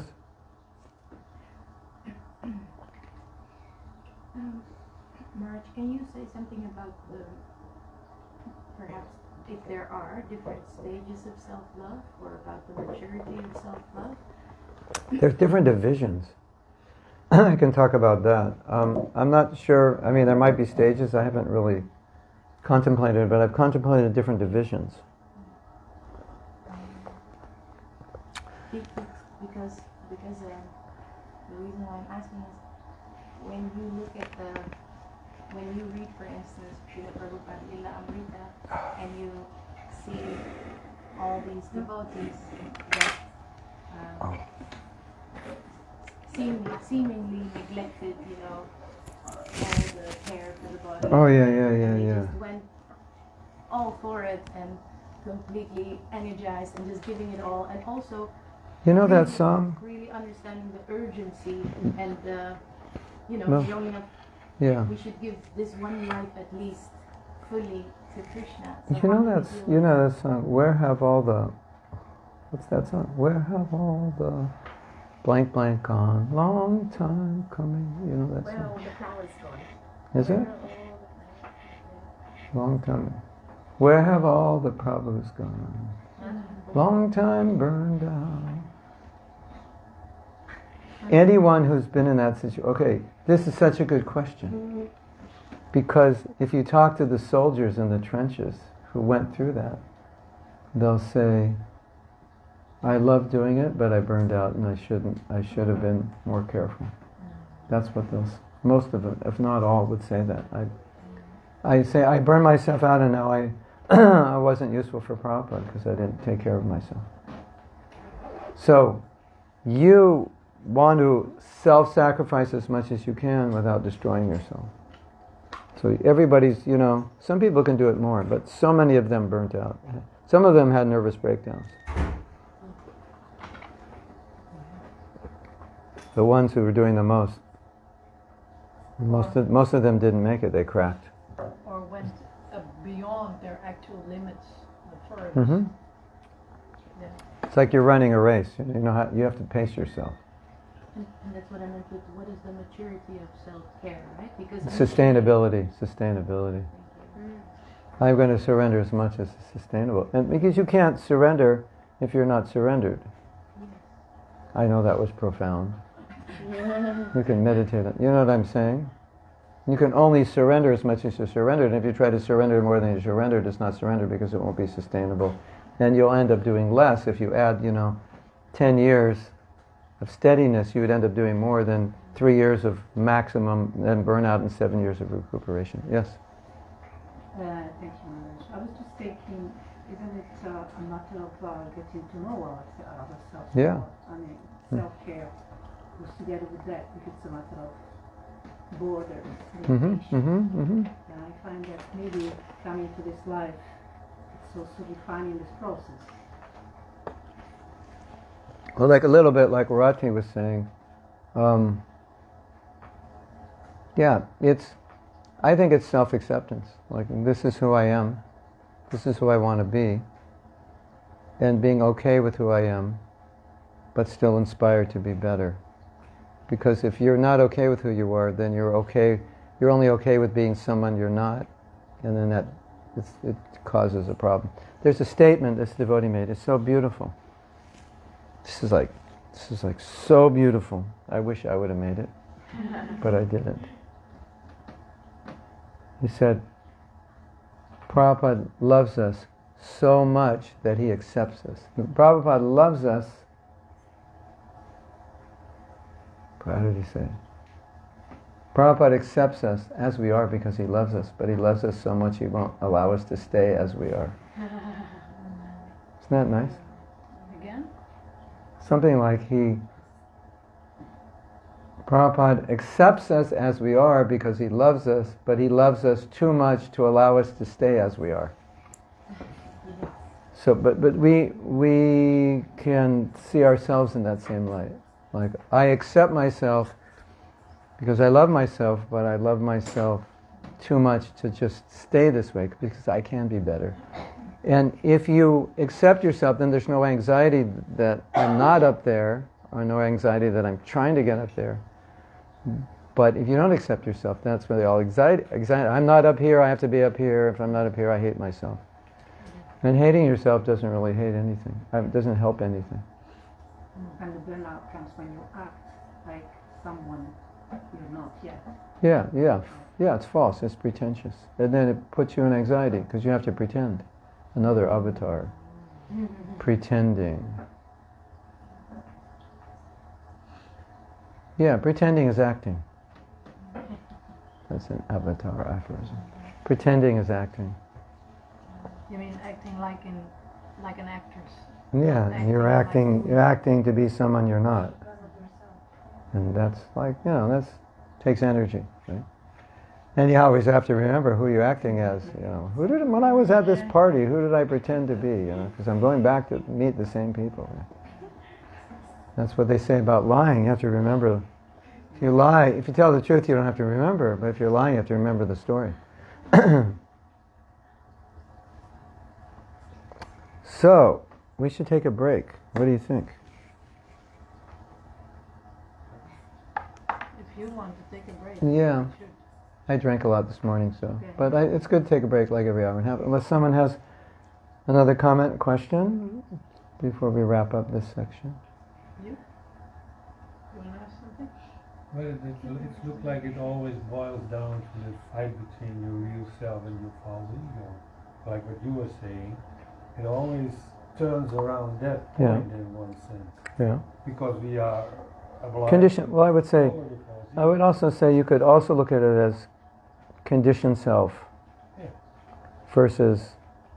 I mean, the way I personally look at it is conditioned self versus Shastra or instruction of like this is the ideal and this is me, and there's this like dissonance and gap and you have to make peace with it, otherwise you drive yourself crazy because you're not here, you're not going to be up here for quite a long time, but you're moving up. And so if you don't appreciate yourself for whatever advancement you make, it drives you nuts. Because we are conditioned. I mean, that's part of, so hard to accept that we're conditioned, isn't it? Yeah. Like, because, when you face how conditioned you are, it's like ugly. Unbearable. So Yeah. when you are, because we're talking about perfectionists, so when you are demanding or you are from yourself a lot and you have standards and you are a little bit lower, then you are all the time like frustrating, and then self-love is actually, you want to give yourself so much but you cannot, and then it's like self-love is making you even You want to see the picture of that? I have that picture. Did you want to say more, Janaki? No. I have a picture of exactly what you're saying. I never got to the picture of what I wanted to show you. I'll show you after. It could be. Look what you're missing. Look at what you're missing. I'm actually covering a lot of this briefly, but this picture I want to show you is really interesting. Yeah. Could I have that slideshow? No. If you want to teach the course, you can have it. Teach the course? If you want to teach the course, you get the slideshow. This course is going online as a self-paced course. We're editing the videos, so. Self-paced? That means videos, you can just download the videos and the exercises. Like in your own time you can follow. Yeah. Okay. Look at this picture. Yeah. So, The guy on the left is your ideal.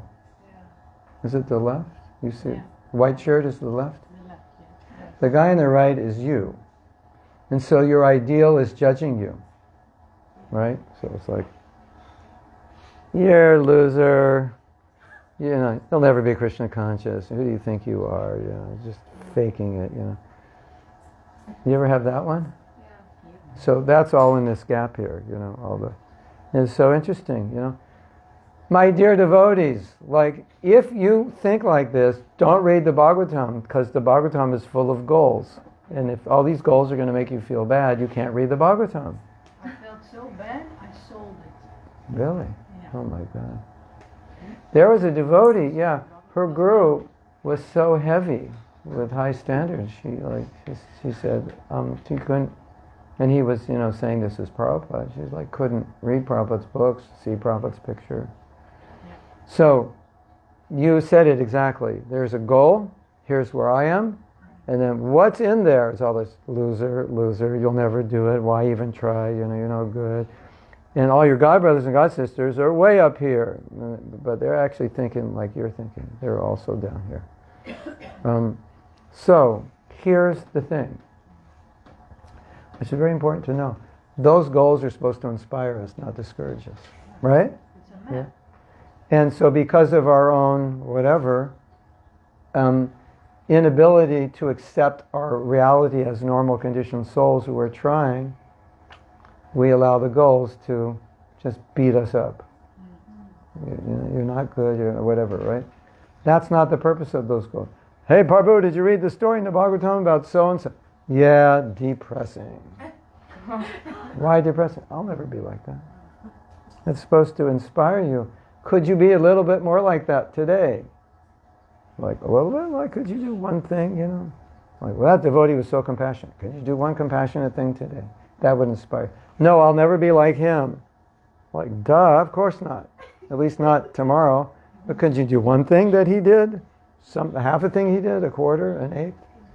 Yeah. And then that goal inspires you. Because you accept, I'm a conditioned soul. This is normal. And this is why we have to be humble. Unless we cultivate in humility, you'll feel useless all the time. And Yeah, you exactly. Be useless. Yeah. So one devotee, I think it's Borijan Prabhu, said humility means reality.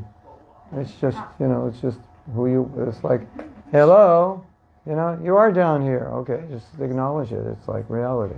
It's okay. It's okay. In case you didn't notice, some of you may not have noticed,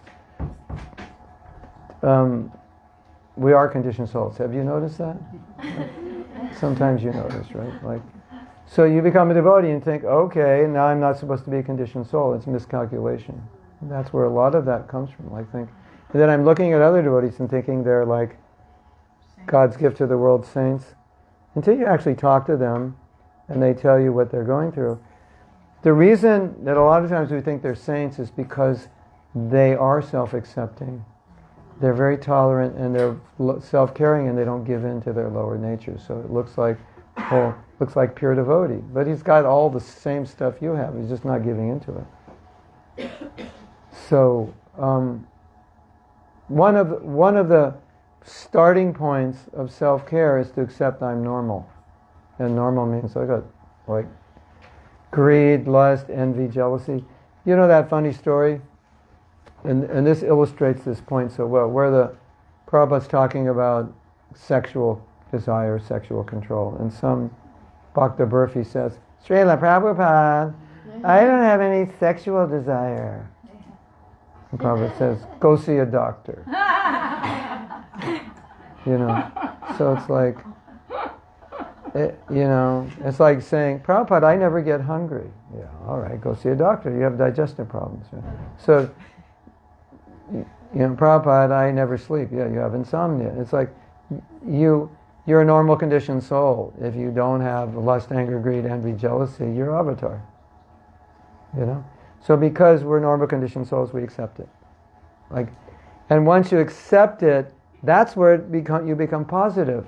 When you don't accept it, it's negative. And so we think, because we have it backwards, we think negative will inspire.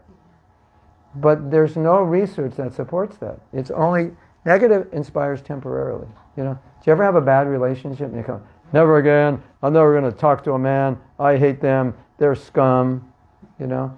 And 85% of the people who get divorced get married within the next 5 years. And I'm sure they were all chanting that mantra when they got divorced. Right? So if we can make peace with, if we can be self-accepting without becoming lazy and apathetic, that's going to give us positive energy. And if you're beating yourself up, it gives negative energy. And so it's hard to improve. So you might improve for a few days, but in the long run, you just hate yourself. And if you hate yourself, then you'll say, I don't care, it's not worth it. I don't like myself enough to do this. You have to like yourself enough, right? Isn't it? Because why, if you don't like yourself, why would you? You know, if I'm married and I don't like my wife, why would I do anything for her? You have to like yourself despite your negativity, which is to just accept it's a reality. And then you have to look at yourself like Krishna looks at you, like you're trying. That's what he sees. He sees you're trying. You're like, oh, you put in 3 hours today trying to chant your rounds and your mind was like floating on Mars the whole time. But at least you tried. So Krishna's like, yes. That's my man, that's my woman. They tried. They failed, but they tried. Because they're normal conditioned souls. And they will fail sometimes. Yes? So the question now, when we are trying to chant, we are doing our failing, and then what is there are like offenses during this, and during the good japa, it's actually not to do this bad japa. You know what I mean? Like, Yeah. the same constant question, like if I chant this, and Yeah, but maybe you're a perfectionist, so your standard of good japa is like, okay. So here's the problem. Here's the problem. If you establish a standard you can never achieve, you're going to be eternally miserable. Right? If you have an expectation for a standard that's impossible. You know, some people say, you know, when I'm this, I can love myself. Well, if you don't love yourself, you'll never get to this. Because this is so high. And, you know. So, you could decide right now to accept yourself. You don't need a standard. You're just like, okay, I'm trying. Can you be satisfied trying? Like, this is the best I can do. Everyone wishes we could do better. But the reality is, like, we are where we are. And no matter how hard you try, you can only get so far in a day, or a week, or a month, or a year, or 10, or a lifetime. And you can't do any better. And so all you can do is say, Prabhupada, I tried my best. This is what I tried my best. And if you try your best, by the end of your life, you're going to be doing really well. For sure. So, yes. Guru Dev, I wanted to ask something about my experience that, I'm surrounded by non-Krishna conscious people, Right. family, with friends, Yeah. and I love Krishna consciousness, but because, I'm surrounded by those kind of people, I feel a little bit of guilty conscious. Feel a little bit of what? Guilty about. Guilty. Guilty conscious. Guilty for being a devotee? And Yeah, because? I can't sort of fully get absorbed in my devotion because I feel that I'm not spending time with friends. Oh, yeah, right. And, Yeah. How can I overcome that? Yeah. You're not fulfilling their expectations. Yeah. I think at your age, you shouldn't feel guilty. I mean, if you were 20, it's like you could just say, look at it, I've done everything my whole life. This is like, just give me a break, let me do this. And this is, like... Yeah, so that kind of burns me out a little bit, so I want to get out of that. You have to, I don't know them, and I don't know the best way to do that, but one of the things that is really, really helpful in communication is to try to explain why what you're doing is important to you, why it's meaningful to you, so that they really understand, like, this is really, we didn't understand why this is so important to you, right? And then hopefully when they understand the backstory, my whole life I was searching for God, but I did my duties as a wife and mother, I really put that on the back burner, and I found Krishna consciousness, and it was just like perfect, and everything Prabhupada said resonated with me, and this is what I'm looking for my whole life. And now at the end of my life, I can't just say, I can't compromise it anymore. I did my whole life, and this is really important, and I just really appreciate if you understand and can support me. Something like that. Hopefully that'll work. Hopefully that'll work. Otherwise, I feel as though I'm going against the flow all the time. You are. You're not feeling it. You are, definitely, yeah. But that is, I think historically, that is what happens when people become serious about spiritual life. Yeah. And in Indian culture, it's all like the end is Vanaprastha. Just say, I'm a Vanaprastha now. Don't expect me to, be like, So this is our culture. Sometimes when Prabhupada, this is really good. Sometimes when Prabhupada would say something, and it would upset Indians. Like, how can you say that? You said, Sai Baba this, Guru Maharaji this, You said he's dog, not God. God, he's not G-O-D, God, he's G-O-G, dog. Swamiji, how could you say that? And Prabhupada would say, because in our scriptures it says that no man can become God, that God is good. So he would just go to the scripture and said, this is not our religion. So so the Hindus, but they would have to agree, because he's not making anything up. So, this is our culture, that in the end you retire for spiritual life. So that's the benefit of getting older. You can finally just go, okay. This even happens with devotees, who are like my generation of devotees. Like, you try to make your kids Krishna conscious, they grow up and they do whatever they do, and at some point you just go, okay, they're going to do what they can do. Now, I sacrificed 25 years for you, so I'm going to focus on my Krishna consciousness. I gave that up, and I'm not going to just sacrifice my whole life now. If they don't understand, then it's obviously more difficult and it's unfortunate. But I think if you understand and you're convinced, it's just you can be polite and just say, excuse me, but this is just, they want to talk about so many things you don't want to talk about. You just, I'm sorry, it doesn't interest me anymore. What can I do? What if you're not Vanaprastha? If you're not yet Vanaprastha. Well, the story of why it's important is important.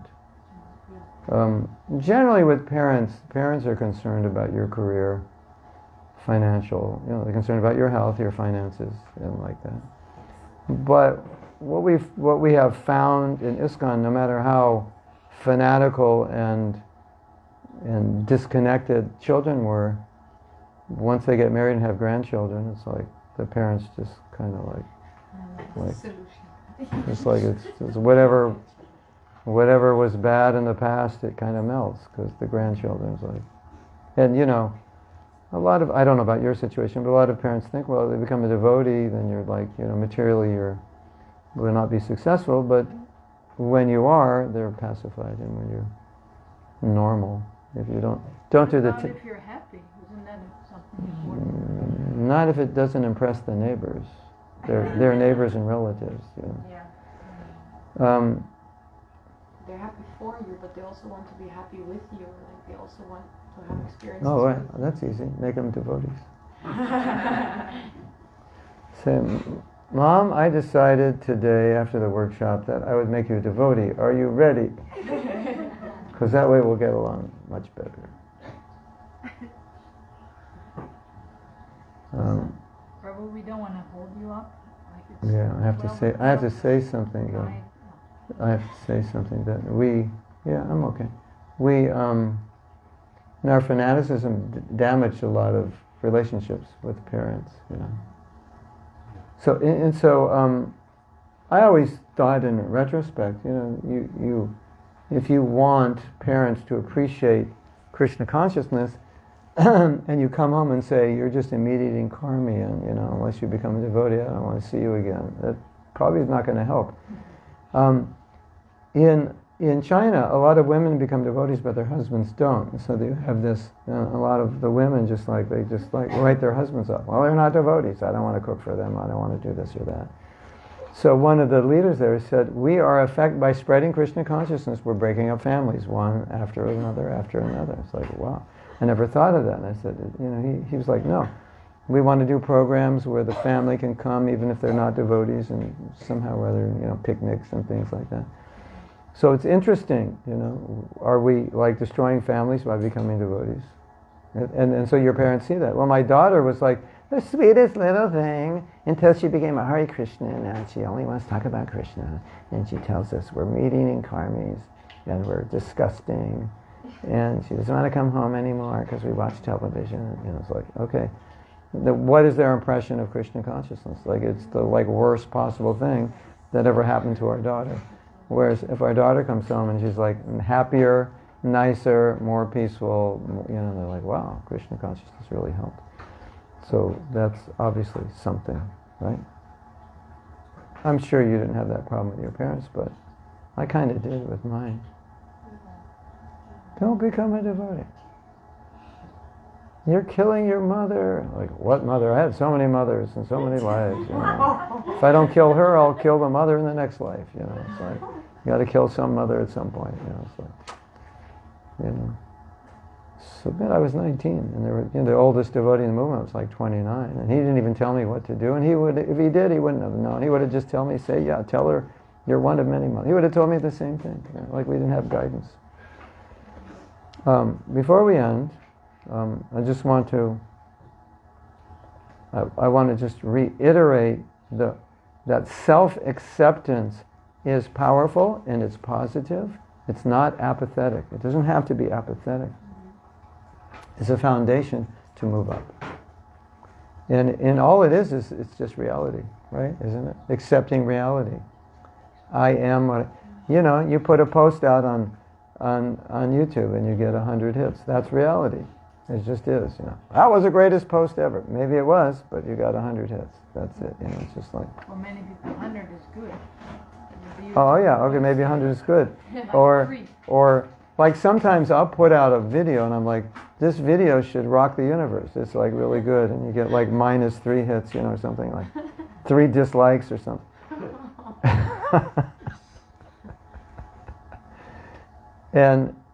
And I learned this from a teacher. It's like, when you do something and you really put yourself into it and nobody notices or nobody says anything, you just have to tell yourself, good job.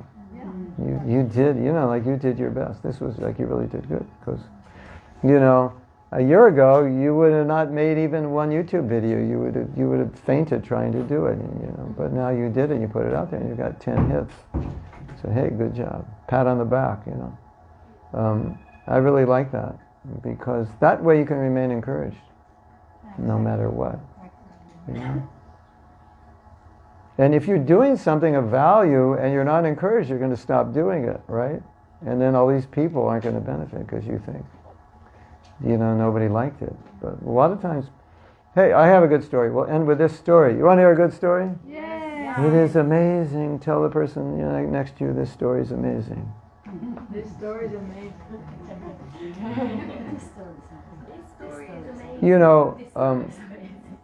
Ever since I can remember, I like to tell people about Krishna, and so that's what I did. I've always done it. And people once in a while they go, oh yeah, back in 1975 you told me this, that was so helpful. I go, I did? Yeah, okay. And so I'm at a Sunday feast, and there was a young woman who I had helped become a devotee, and she came there, and somehow the topic came up of suicide and ghosts. I don't know how it did, right? We were talking about it, right? 20 years later, she says, I never told you, but that Sunday feast, I was coming to the Sunday feast because I was planning to kill myself. And I thought, one Sunday feast before I do it, and I was going to go home and kill myself. But we had this conversation, and I didn't. Well, thanks for telling me 20 years later, So how many people out there are touched by something we do that we don't know, and then we go home like, oh, I'm useless, worthless. Yeah. I was thinking of this little fake video. You put out like your new song, or you put out a video or documentary, and you get like 10 hits. Well, you get 100 hits, and you're like totally depressed, right? And you're just like useless, going to kill yourself. You didn't see the K after the 100. It was 100,000. So it's like but does it really matter? Somebody, It's for Krishna, isn't it? Yeah, it doesn't matter. But yeah. So you don't, if you do it sincerely, that's what's important. And if you got nothing more from this workshop than just being able to accept yourself, that would increase your happiness like 10 million times. Just that. And your life would be so much easier, and your self-care would be so much easier, and you'd have so much positivity in your life just from that. But you become a devotee, and it's like, if you had trouble accepting yourself before you're a devotee, after you become a devotee, it's going to be worse, because standards are raised. Isn't it? There is a group of devotees, I don't know if you have them in Europe. There's a disciple of Prabhupada who started a movement called Vrinda. Do you have Vrinda here? Or in Poland, maybe? I don't know. Well, none of you wouldn't know. I'm looking at you like you're all from Poland or something.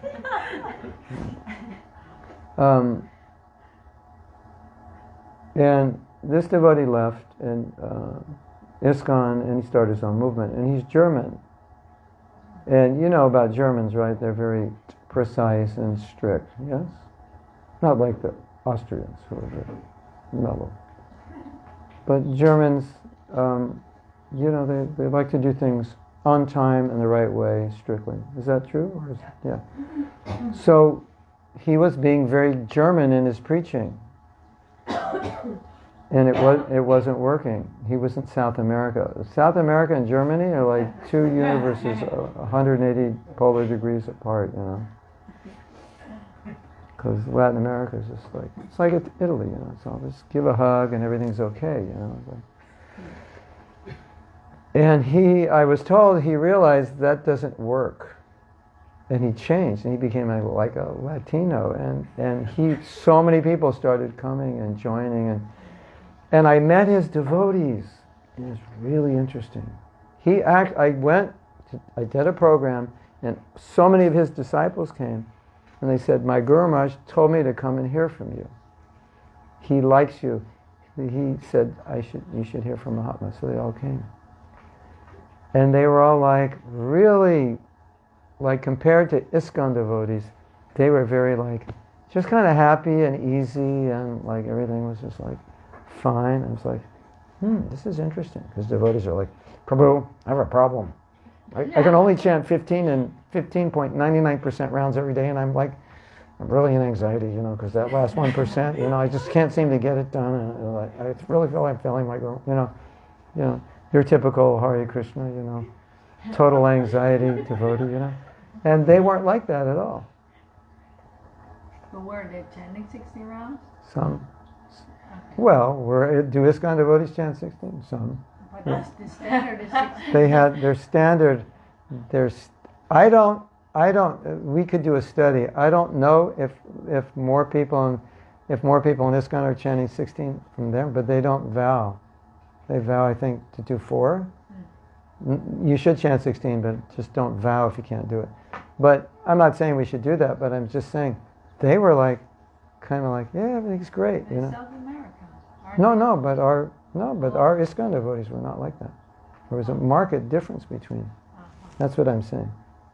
So it's kind of like, if you extend yourself to this point where you're trying to do something, you can't. It stresses out. So he kind of mellowed out and said, no, it's okay. You do 4, it's okay. Like, wait, you can gradually build up. I'm not saying exactly do it like him, but it was just an observation that was very interesting. So it seemed like he was just like, okay, this is what they can do, easier on them. And they were happier. And if you're happier, then it's better than not being happy. You can be happy with 4 or unhappy with 4. So that's a whole other discussion, That would be a title for an article. Happy with 4 or unhappy with 4, depending on how you approach it. Okay, we're going to take a break, everyone out there. take a break, get some water, go outside. If you go outside here, you can breathe in ice water and the ice water in the air. The sun is there. Oh, the sun's there. For me, from Florida, it's like ice out there. Yeah. And we'll be back in like 10 or 15 minutes, right? Yes? Hare Krishna. Srila Prabhupada ki jai.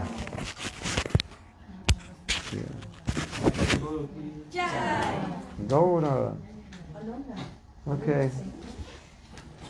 Can I ask your permission to go to the toilet first? Yes, you can ask. I meant. Now we race. We're gonna make it, I don't know. Now we're gonna race, right? Yeah. Ah. Ah.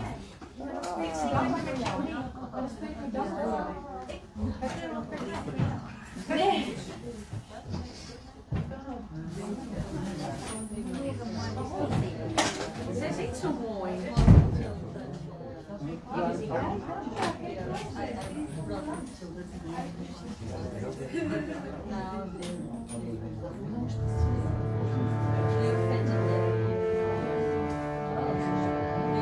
I'm sitting next to you. I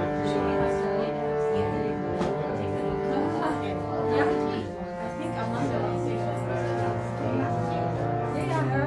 Singing, I can see it was I mean, she will play. She will play. So it's always the same. Chords, like I'm reading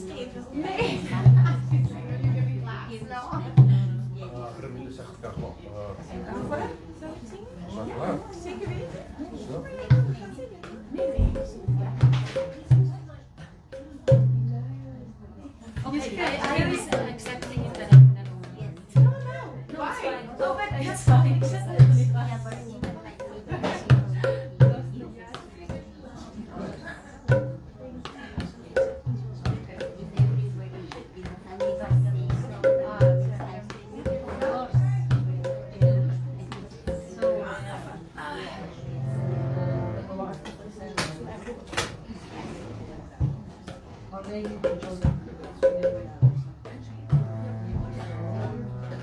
Even in India, people are different beliefs.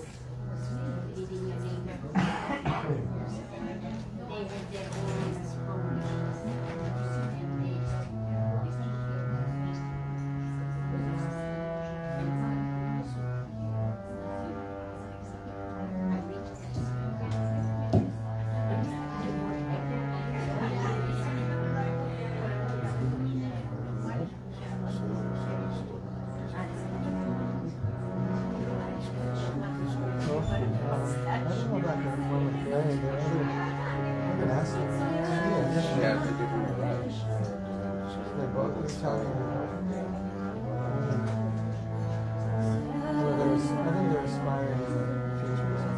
What's her name? Find out for me.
Hare Krishna, Hare Krishna,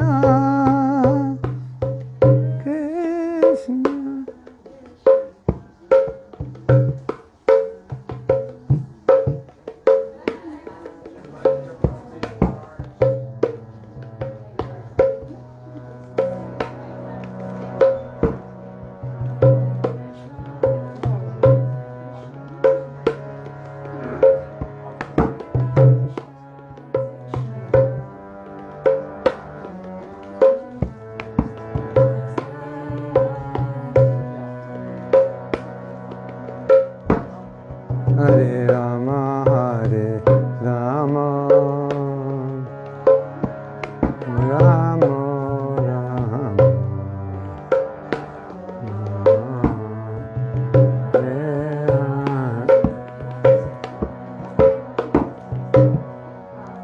Krishna Hare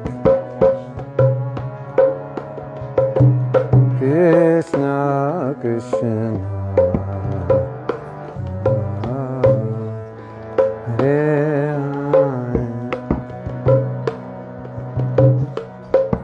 Hare Rama Hare Rama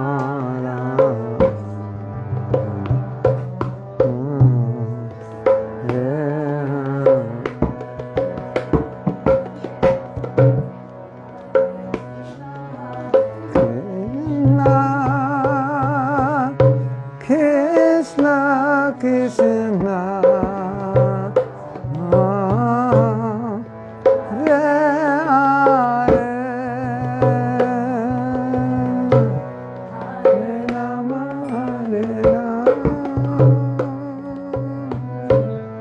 Rama Rama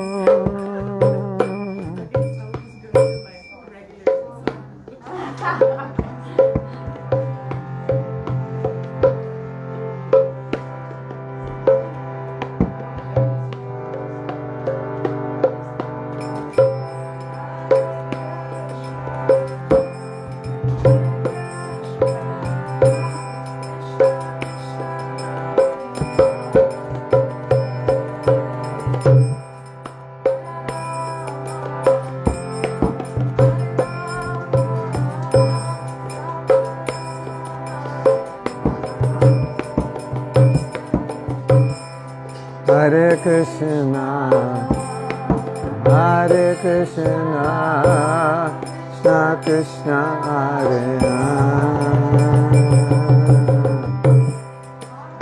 Rama Hare Rama Rama Hare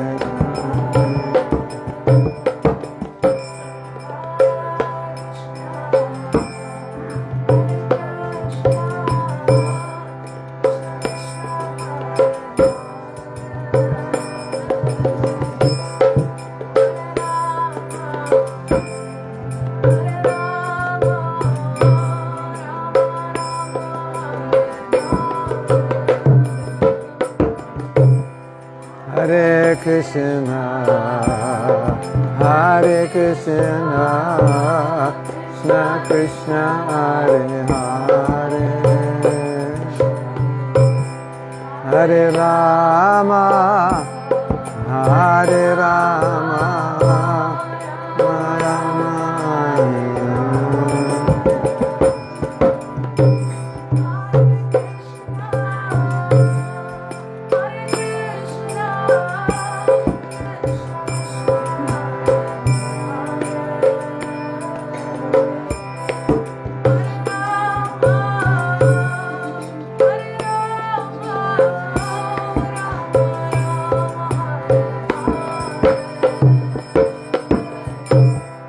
Hare Krishna Hare Krishna Krishna Krishna Hare Hare Hare Rama Hare Rama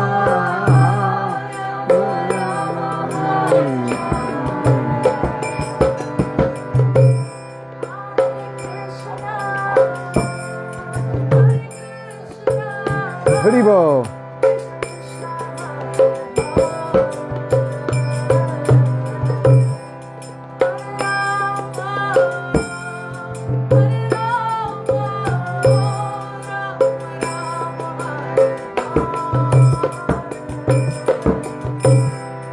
Hare Krishna Hare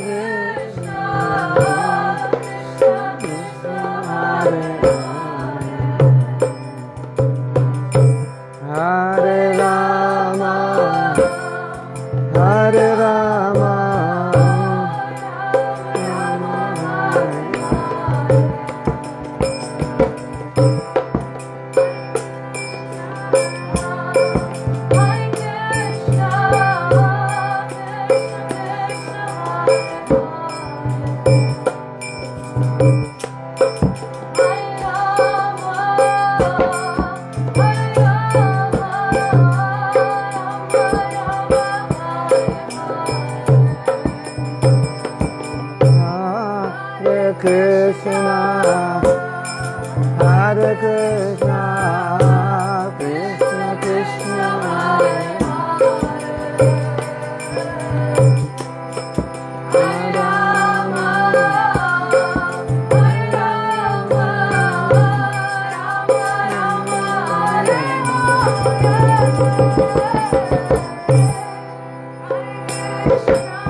Nitai go. Gaur Bhaktivinoda.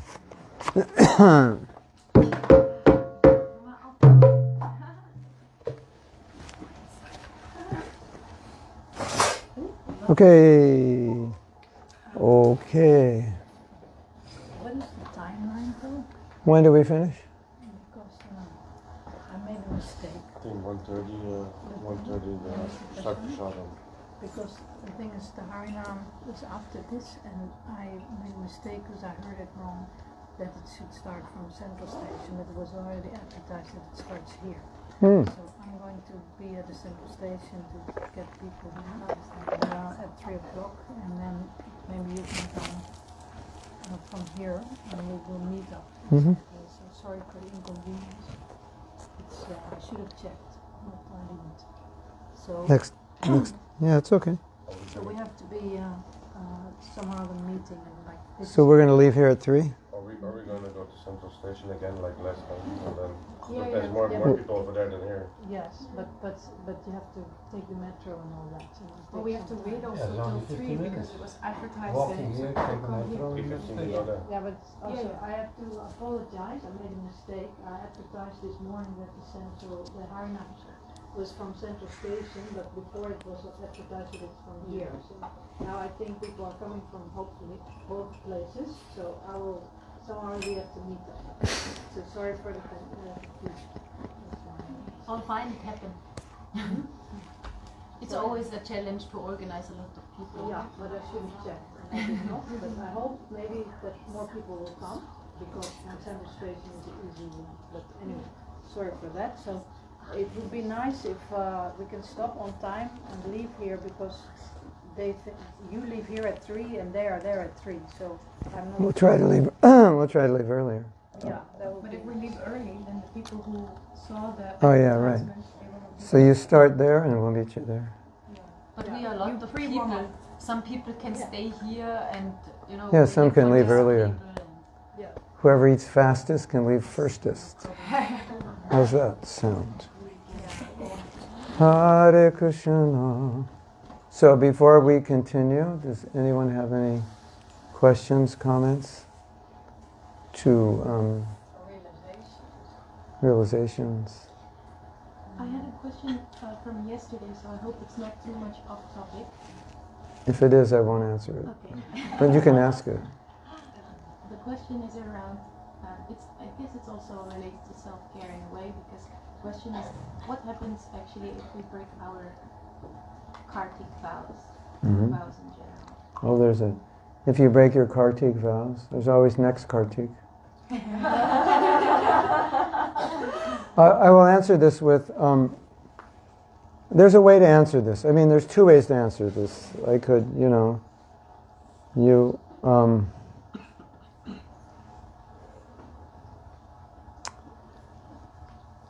one way to answer it is with self-compassion. Like, I made this vow, I did it for so many weeks, but whatever. And so self-compassion means that you would deal with yourself the way you would deal with another person. So let's use this example. Let's say your sister wrote you and said, I broke my Kartik vow. So you might say, well, it's okay, you did. At least you did something. And there's always next year, and like that. You might say something like that. But often when we break our vows, we just say, we're harder on ourselves than we would be with others. So self-compassion means that I would treat myself with the same compassion that I would treat someone I love. Which then, it brings up like, well, if I don't treat myself that way, but I would treat someone else that way who I love, that I guess I don't love myself much, or maybe I don't like myself, or I don't think I'm worthy of compassion, or whatever. So I mentioned to you there's some psychological component to this. If you're denigrating yourself, putting yourself down, why would you do that? Where did you learn to do that? Right. So I just want you to know that Krishna doesn't do that. And generally the spiritual master doesn't do that unless you do make a big mistake and he corrects you. But even if he corrects you, it's just after he corrects you, everything's okay. It's not like you've been rejected. So, if we're really, really hard on ourselves in a very unproductive way, it's really, most likely it's not coming from Guru or Krishna, it's coming from us, from some conditioning, where we feel I deserve it, or I'm not worthy of it, or whatever. So it's really, I think it's actually quite a problem if we treat ourselves in a way other than the way our Guru or Prabhupada or Krishna does. Don't you think? Yeah, that's a problem. So, Dissonance. what? Dissonance. Yeah, dissonance. Like, this is my condition. Like, I was at I don't know where I was. I was in Latvia, and I guess we were doing self-care there also. I know we're doing humility, but it's similar. And a devotee said something. It was one of, I make a statement, and he says, but that could make you feel guilty. And so the first thing I think is, guilty conscience. Because that doesn't make everybody feel guilty, but it makes him feel guilty. So I said, do you have a guilty conscience? And he kind of thought for a minute, and then he kind of smiled and said, yes. So, okay, you have a guilty conscience, but you're feeling guilty about something Krishna doesn't want you to feel guilty about, or is not making you feel guilty about. Or Prabhupada is not making you feel guilty about it. So that's a problem, because then it's kind of like your parents say something to you, but it was meant to be loving and it makes you feel bad. And you say, no, I didn't mean it that way. Don't feel bad. I was trying to encourage you. Oh, you could do better. Oh, you mean I'm useless? No, I didn't say that. I'm just trying, So we don't want to do that with Krishna, where everything Krishna says makes us feel guilty when that was obviously not his intention. Right? So it goes back to this point. If I know what the standard is, and I'm trying to follow that standard, sometimes I don't always do it well. Self-compassion is like, okay, don't kill yourself. Don't beat yourself up. But don't become apathetic or give in. Because that would be making an error on the opposite side. But self-compassion means, okay, I made a mistake. Treat yourself with kindness. And let's try to do it again. Let's do it better. You're human. Things like that. That's what self-compassion means. So, we give compassion to other people, but sometimes we don't give it to ourselves. So it's not complete compassion. Okay, let's look at some real-life examples with Prabhupada, in which some devotees made huge mistakes. And they felt Prabhupada was going to reject them, but he didn't. Naturally, you're going to feel guilty if you make a mistake, and you should feel guilty in a healthy way, in a way that would rectify you. But not in a way that's going to disempower you and just be tamasic, I'm useless, I'm worthless, what's the point? So then another mistake is that we feel like I left Krishna. So that, if you want to feel guilty, that's about, that's a good, you can feel very guilty about that. And sometimes it helps, like when you're chanting japa, I left Krishna, please forgive me. It can be very empowering, in energizing your prayer, please accept me. I'm sorry, I didn't really mean it. I was just foolish, or, whatever, however you want to express it. But as we know, Mahaprabhu is forgiving everyone. So it's not like he's disqualifying any of us. So I think sometimes we project our guilt onto Krishna or Guru when it's not that they're trying to make us feel guilty. But we have that. So then we might be coming from this point of, well, I don't feel worthy in God's eye. or I feel, but that's material conditioning. It's not coming from Krishna. Krishna never said that. Maybe if you're an outright atheist and you're trying to kill God, that's obviously different than someone who's trying to be a devotee. So for someone who's trying to be a devotee and saying, Krishna doesn't like me, why would he care about me? And like that, it's not true. He doesn't say that. He says the opposite. And so when you become a devotee, or we could say we're trying to be devotees, when you're trying to be a devotee, then you don't have to try to get Krishna's love, because it's already there. So, you can't, if you think you're unworthy of his love, it's a philosophical error and a psychological issue. It's both. Because philosophically speaking, you cannot establish that in any shastra that Krishna doesn't love you. And so if you still feel that way, it's a psychological reality. It's not a tattva. It's interesting, isn't it? Like you live in a psychological reality that is paradoxical to our philosophy. And and so in theory, your emotional experience should align with the tattva. That's what you want, right? So it's important to understand Krishna's position.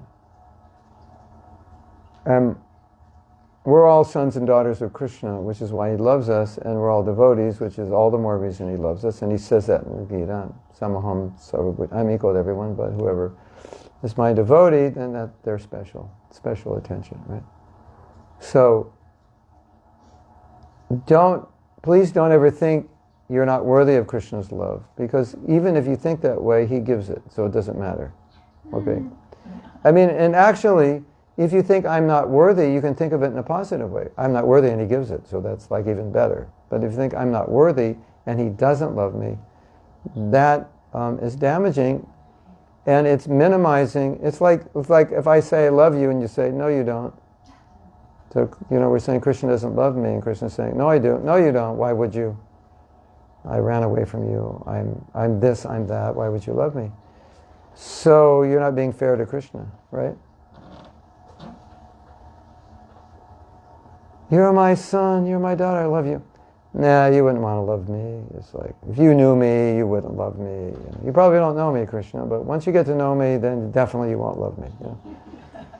So, I mean, I don't even love myself. Why would you love me? So that's all material thinking, right? So, self-compassion may sound a little awkward. We're not used to those terms. But if we accept that Krishna loves us, and you hate yourself, there's a problem there. You're hating the person that Krishna loves. Isn't it? Like, if Krishna loves Janakinath and you hate him, you're in trouble. Right? If Krishna hates Janakinath and you hate him, you're in good company, right? You're aligned with Krishna. But he loves Janakinath, so if you don't, it's a problem. And if Krishna loves you and you don't love yourself, it's a problem. Right? But I think the biggest problem is the relational problem. If I want a relationship with Krishna and he's offering his love and compassion and I'm not taking it, that becomes a relational problem. And so, self-love, self-acceptance, self-compassion, it all follows accepting Krishna's love. Because if Krishna loves me, what's the problem in loving myself? Why should I feel bad or guilty about it? Not should I not feel bad or guilty, but I should love myself because that's what he's why should I not? He's doing it. It's like Krishna forgives you, but you won't forgive yourself. It doesn't make sense. Krishna's okay, you forgive me, but I can't forgive myself. No, because you forgive me, that you're allowing me to forgive myself. That's the idea.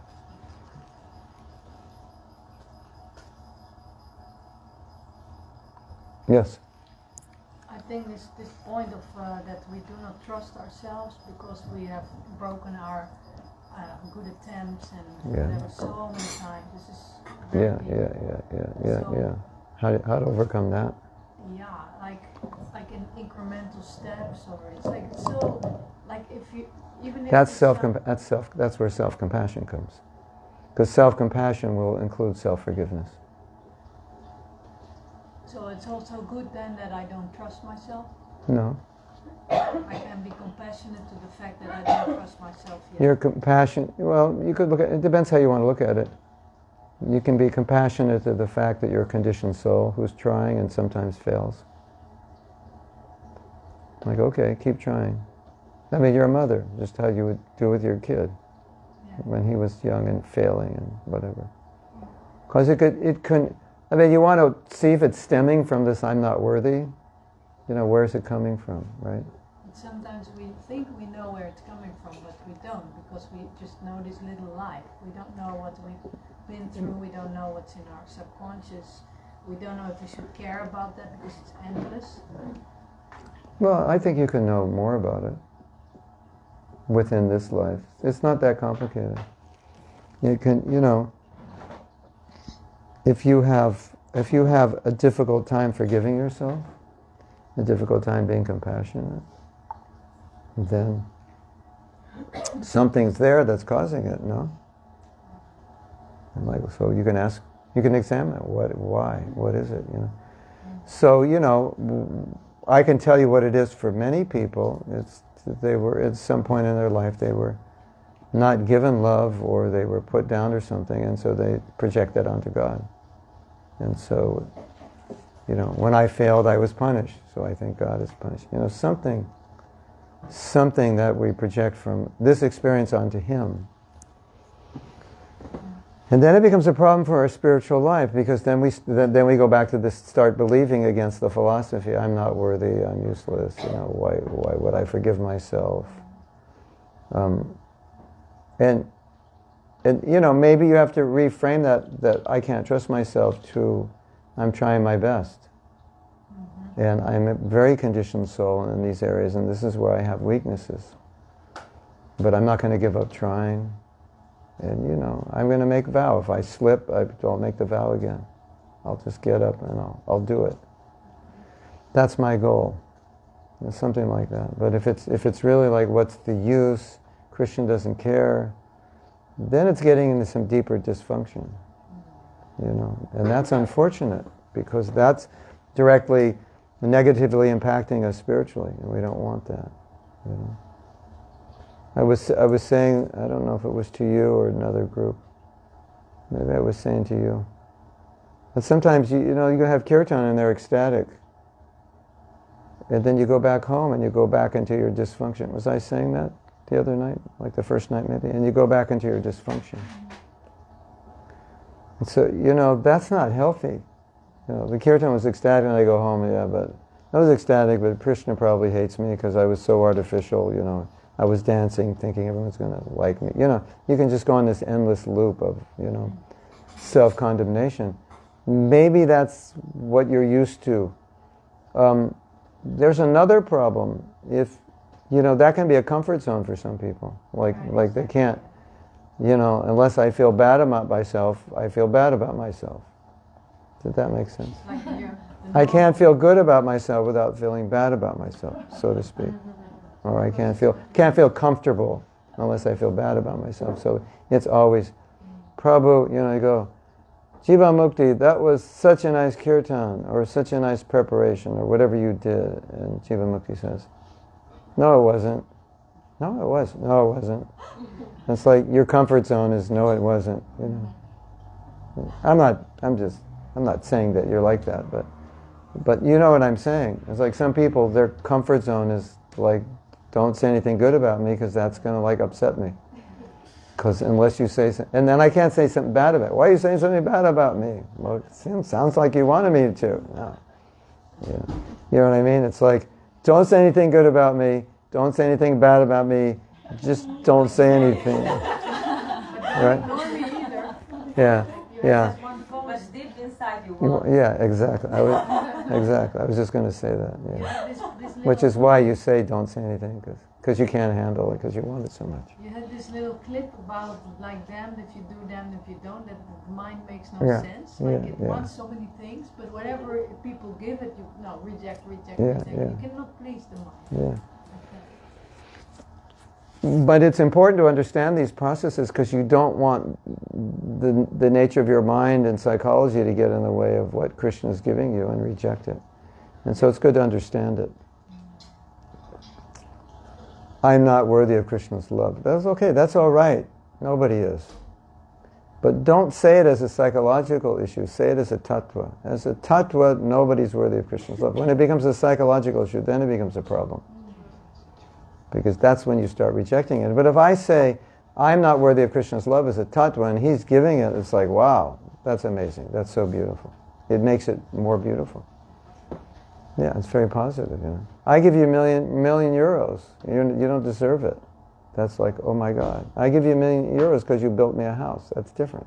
You deserve it. But to give me back the €1,000,000 and you're a homeless person because you feel like, well, you know, I'm not worthy of anything. That's a problem. And then we can do that with Krishna, right?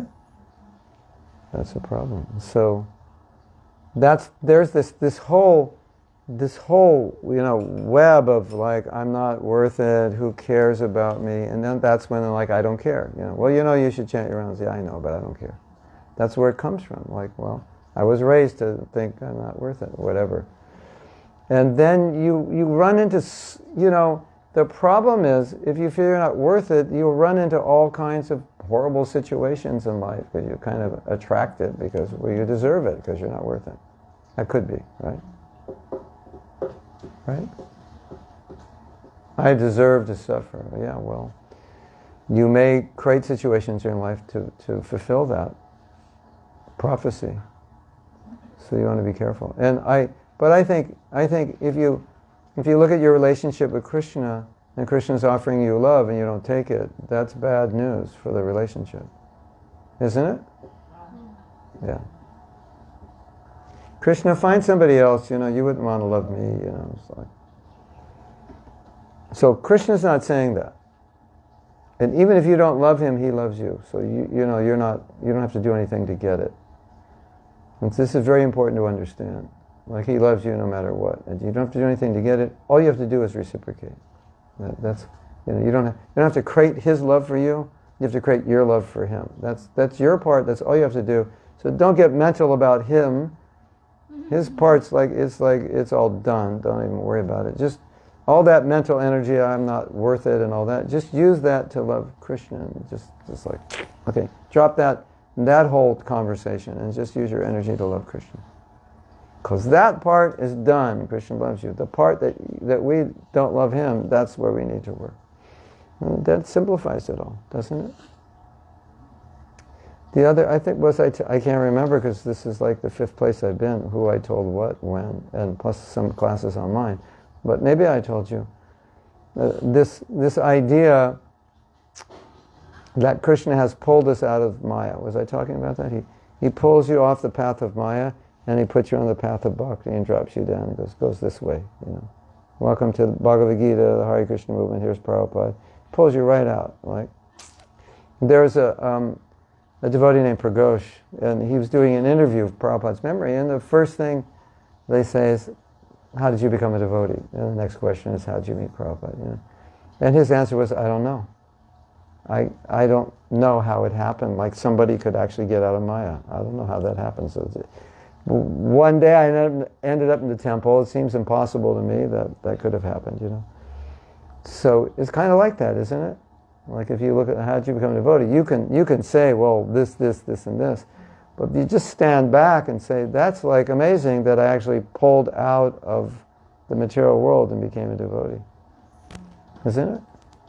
And all my friends are like, you're crazy, you're some marijuana. No thanks. What's wrong with you? You were the biggest smoker of all of us. No thanks.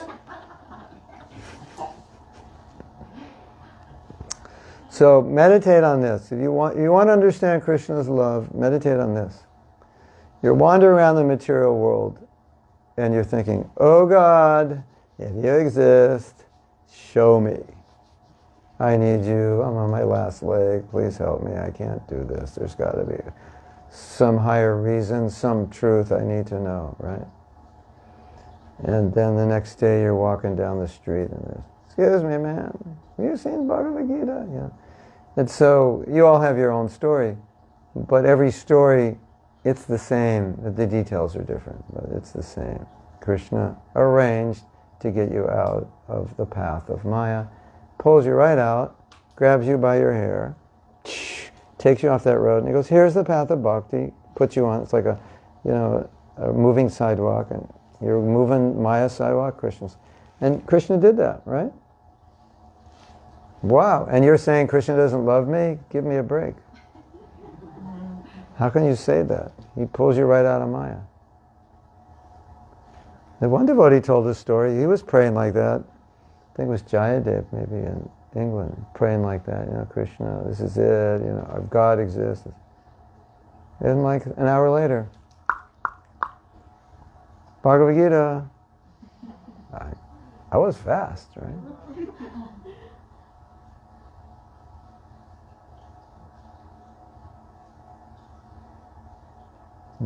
It's almost like you're out at the beach and a little bottle rolls up on the sand with Bhagavad Gita in it, like that. That happened to a devotee. She was on the beach meditating and a flyer went right by her, Swami Prabhupada speaking at this event. Just flies right by you sitting on the beach. Like who arranged that?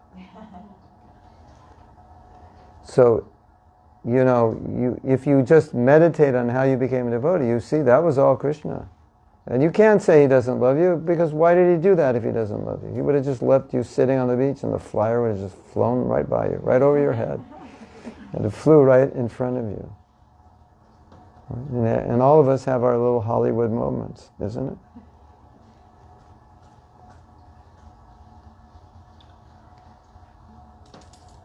So you see where I'm going with this? That Krishna doesn't love me, it's like conditioning.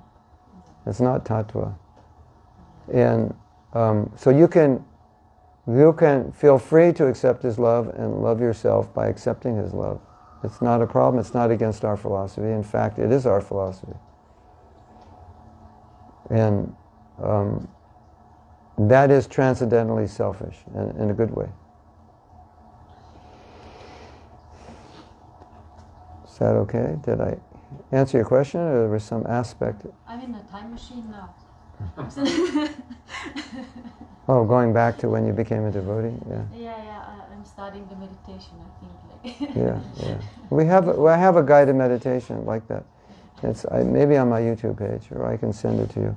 I don't know if I have time to do it, but the guided meditation is to meditate on how you became a devotee, and then feel Krishna's love.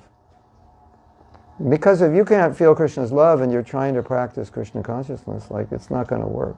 You have to be able to feel it, because our whole thing is to reciprocate it. And you think, oh, he's God, he doesn't care and doesn't have feelings. If he didn't care, why did he come and speak Bhagavad Gita? He's got better things to do. He could have, been dancing with the gopis.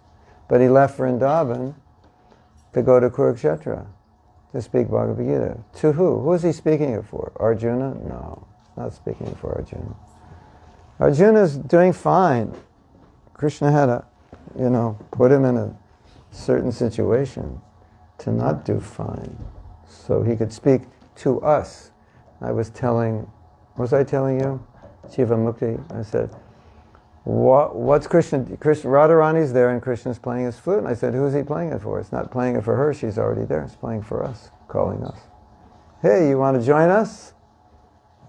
You go in the temple, there's Radha and Krishna's playing his flute. Hey, you want to join? I'm calling you. So, you could say Bhagavad Gita is Krishna playing his flute, calling us. And so if he didn't love us, why would he bother? Come down here and speak to us. So, if you think God doesn't love you, you would lose in a court case. You would lose the court case, because your evidence would all be really shallow. And the hard evidence would be, no, he does. Why do you think he doesn't love you? Well, I feel like I'm so fallen. Why would he love me? Don't go there. You're trying to figure out why he loves you. It's like, why does Osama bin Laden's mother love him? Try to Hitler's mother love him. You'll never figure out why. Because son, it's the son. You love the son, even if he's Hitler. Right? Is that okay? Yes, more. You mentioned that taking initiation is one of the greatest acts of self-care. Yeah. So can you maybe elaborate on what it means to take second initiation, and how should we know if you're ready? Yes. And who to get it from? Let's have a second initiation tomorrow.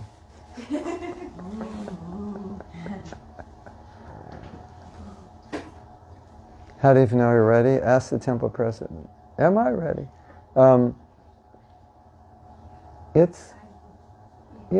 Different gurus have different views on it. Some are strictly like practical. If you want to do deity worship, you get it. If not, you don't. Other gurus, we'll see it as a step that's helpful. So, when Krishna Chaitra Maharaj was asked why he took sannyas, he said, well, I was brahmachari, I wasn't going to get married, but I wanted to, take a next step. It'll be a challenge, because brahmachari is like, could always get married if you're a brahmachari, right? So I said, let's take a challenge. He's not intending to, let's take the challenge. Let's take the next step. Just something like that, let's take the next step. If you can get it, why not? It'll help you. And then you can worship Shalagram, worship Giriraj, Radha Krishna. And we can establish a higher standard here also. More Brahmins. Why not? It's, Brahmin means teacher. It means you get the Gayatri mantras. It's nice to have more mantras to chant. It's purifying. Go for it. Why not? Because the gap between the ideal and the real, right? So it also feels a little bit like, is that the standard that again you set yourself because it's the standard? Yeah, well, sometimes Prabhupada, he gave this. He said during the war in India, there was an advertisement. It said, wear the uniform, and the uniform will show you how to fight. So you say something, I think it was in reference to initiation, like you make this commitment, and then Krishna will empower you. So that sometimes that was the idea. Maybe today we've evolved more, but sometimes the idea is, well, you're not fully qualified, but you're now walking in the shoes, you'll fit the shoes, you'll do it. And I find that's true. I mean, I was given second after 8 months in the movement. And I don't think necessarily if somebody waits 5 years and they're going to necessarily be in a better situation. I think the commitment is really what's important. 5 years with less commitment, I'd take 1 year with more commitment. So, so a lot of people think, why not get second if you can? Because it's helpful. And then it gives you the possibility to worship the deities, cook. We could raise the standard someday. That's my thought. I don't know if there's any particular policy, universal policy. It used to be at least Bhakti Shastri.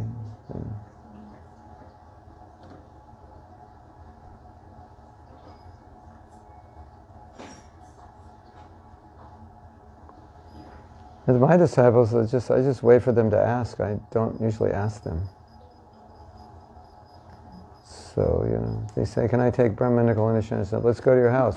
Let's see if it's clean. And I'm coming before you get there, so you can't clean it up. And if it's clean, okay. Because that's part of it. Take me to your house in your car. I want to see if your car is clean and your house is clean. And that's, that's like 50% right there. But I'll tell you what, the real thing is, for Brahminical initiation, Brahman means you're in Sattva Guna. So if you're living in Sattva Guna or getting close to it and you want to live in Sattva Guna, that's what it means. So it means regulated, clean, controlled, sense-controlled like that. That's what it means to be a Brahmin. So that's why Prabhupada said, okay, first initiation we give more liberally. And if after some time you're stable in following your 16 rounds and 4 principles, then you can get second initiation. Because if you're steady, that means you're sattvic now. And Brahmins are sattvic. Sense-controlled, clean, honest, like that.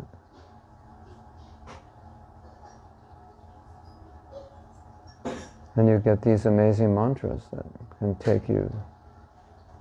Meditation, it's nice. You meditate the Gayatri mantras. You meditate on Krishna, you meditate on your Guru, you meditate on Lord Chaitanya, you meditate on Krishna as a coward boy, as a lover of the gopis, all these meditations, so it's nice. Stop 3 times a day and do that. What do you think, John? Do you know? I always forget to chant my Gayatri. I get the second because to do the deity worship, so when you're on the altar, automatically there's the morning offering, you chant Gayatri. Yeah. So once I was coming out of that situation, I always, I forgot.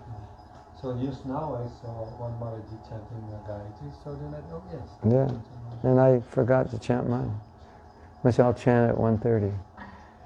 If the Gayatri lines are still open. Because the sunset is like 4:30 here, which is interesting. I think, if someone wants to and they're qualified, do it. Why not? If you don't feel comfortable, why force it? It's just more anxiety. Do you know what Prabhupada once said? It was so much anxiety in Juhu. Most of you know the story. Trying to build a temple the owner of the land was trying to cheat us and not give us the land, even though we paid for it. And he was having the government, municipality turned against us. It was like, it was just conspiracy against us. And once Prabhupada said, we come to Krishna consciousness for eternal bliss, but now I have eternal headache.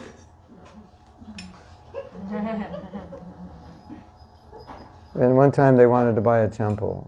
It was a church, like a big church in a really good area. You could walk to the downtown in like 10 minutes, 15 minutes. Thank you. And when Prabhupada liked the church, he didn't see it, he heard the description, he liked it, and when it was asked, Prabhupada asked, how much is it? And it was like, 1976 was 500,000. I don't know what that translates today, but like 4 million maybe, something like that. Yeah. And Prabhupada said, that's a lot of money. We don't want to buy anxiety, because we'll always be in anxiety about collecting the money. There's another half to the story, but I'll focus first on the first half, that you don't want to take a decision and then be in anxiety the rest of your life about that, So that's not, it's like if you're in anxiety about it, I want to do this service, but I don't know, but I'm anxiety, I should, it's like your head's spinning around and you're just getting sick and headaches, and it's like, just drop it. But I was also in anxiety before the first initiation. And my Guru Maharaj said, if you're going to wait until you become the perfect disciple, you're going to wait your whole life. Yeah. So you have some perfection issues, eh? Do you have some perfection issues? No, I just have an uncleanly house. Oh, okay.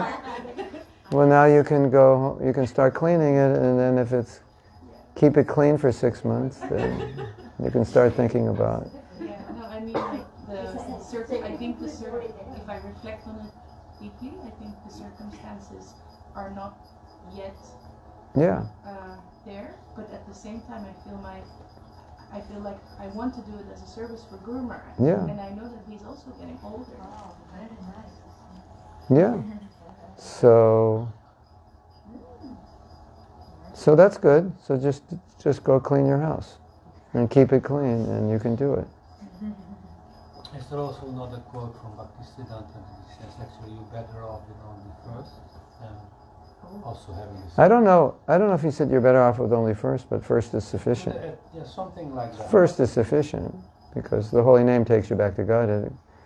The Gayatri mantras and other mantras help, but they're not essential. So, but if you feel like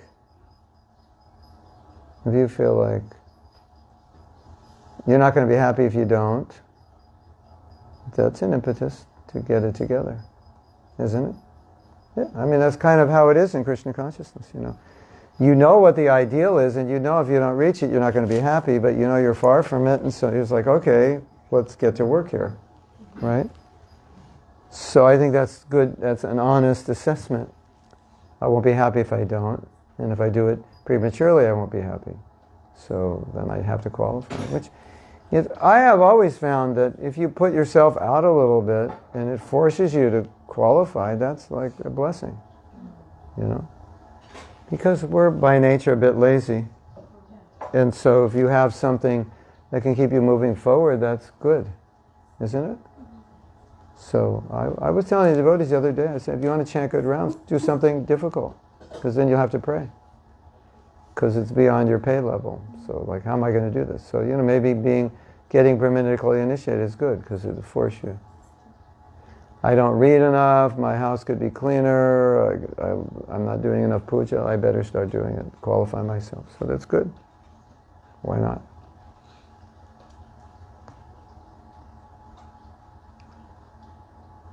Is that okay? Anything else from the first session?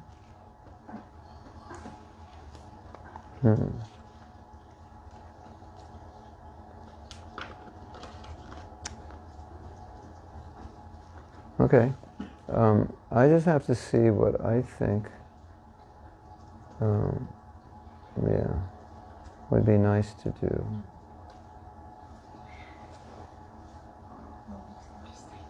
Yeah, it is. If you bribe me, I might let you. If you want to teach the course, you'll get it. We have a teacher training for this. It's just not ready yet, but we're going to we'll have videos of the full course, and then a course for teachers who can teach it. Because this is so important. That's like, so many devotees never... Okay, here's what I wanted to think. If I can only love myself when I accomplish something great, I'll always think I'm not good enough, smart enough, talented enough, virtuous enough, Krishna conscious enough to love myself. We are afraid of being ordinary because we think ordinary means failure. Yes or yes? Yeah. Thus, ordinary means I failed to please Guru and Krishna. Then we shame ourselves for being normal. In other words, we think, if I'm ordinary, I'm not pleasing my Guru, right? And then we shame ourselves for being we shame ourselves, here's the point, yeah. We shame ourselves for being normal. Have you ever done that? No. Shamed yourself for being normal. Yeah, because it has to be beyond mediocrity. Yeah, right. Something Normal is, what do we say here? boring. We're afraid of being ordinary or normal because we think ordinary means failure. That's heavy, isn't it? Is that so? Ordinary means failure? Yeah? Yes. For me, it's more like, if I'm ordinary, then nobody will notice me, then I won't get attention, attraction, all that. Then I will feel miserable. It's not that I have that combination. But that works. That also works. That also works for messing you up. If you don't mess yourself up in one way, you could mess yourself up in another way, Whatever works for you. Pull yourself back. It's the same. It's coming from the same place, I think. Yeah. Prabhupada loves us equally, not because of what we accomplish, but because he is sharing Krishna's love with everyone. So, So then we make this assumption, I haven't pleased my guru because I'm ordinary and ordinary is bad. And then we shame ourselves. So here's the thing that really bothers me. It's this sentence. It's this sentence. It's this sentence. We shame ourselves for being normal. Okay. But it can be also the other way, right? That it's kind of the same thing, but like in the other way, like you really try to be normal. You know what I mean? Like when you Instead of, no, you try to be normal instead of. But in this sense, normal means like imperfect. So we wouldn't try to be. This when we say normal here. I mean, I know what you're saying. Like be in the world normal. Like don't. This is different. This is a different idea. When what we say normal here is just being who you are internally as a conditioned soul with your faults, and then we start shaming ourselves for things that we shouldn't shame ourselves for. They're just normal conditioned tendencies. And so if we have a movement that makes people feel there's something wrong with them for being normal, then that's called a cult, isn't it? And we're bringing people in, and then we're creating a very negative mindset for them, right? So we don't want to do that. And it's like sometimes we don't do it, but it's just how people feel naturally, right? So if you're a perfectionist, then it's a problem. Yeah, now I understand it fully. Yeah. So this is very sad. I find this extremely sad when nice people become devotees and they start feeling bad. They were fine before they knew about Krishna, and they found out about Krishna, now they're depressed. It's like it's a paradox. It doesn't. It's like, but it happens, obviously. Yes. Yes. Da. Da. Pravda. Yeah, it happens. It happens. So, so you might think, well, if I'm a normal conditioned soul and I'm full of lust, anger, greed, and envy, shouldn't I feel bad? Yes, but you shouldn't feel bad that it exists. You should feel bad if you don't do anything about it. Okay, but to feel bad that it exists is like, I feel bad that I exist. Then we have to take you to the mental hospital. Because that's like that's the next step is depression, and the next step is suicide. Do you think that can help people, the mental hospitals? Sorry. It depends on the person. I would have to, talk to them and see. But yeah, it can sometimes. But I just want to avoid them having mental problems, which are, misunderstanding of the philosophy, misapplication. Then that's our fault. And they were like, okay. Yeah. Like I say, you like feeling guilty, join the Hare Krishna movement. Because we'll give you so many reasons to feel guilty. Isn't it? Yeah.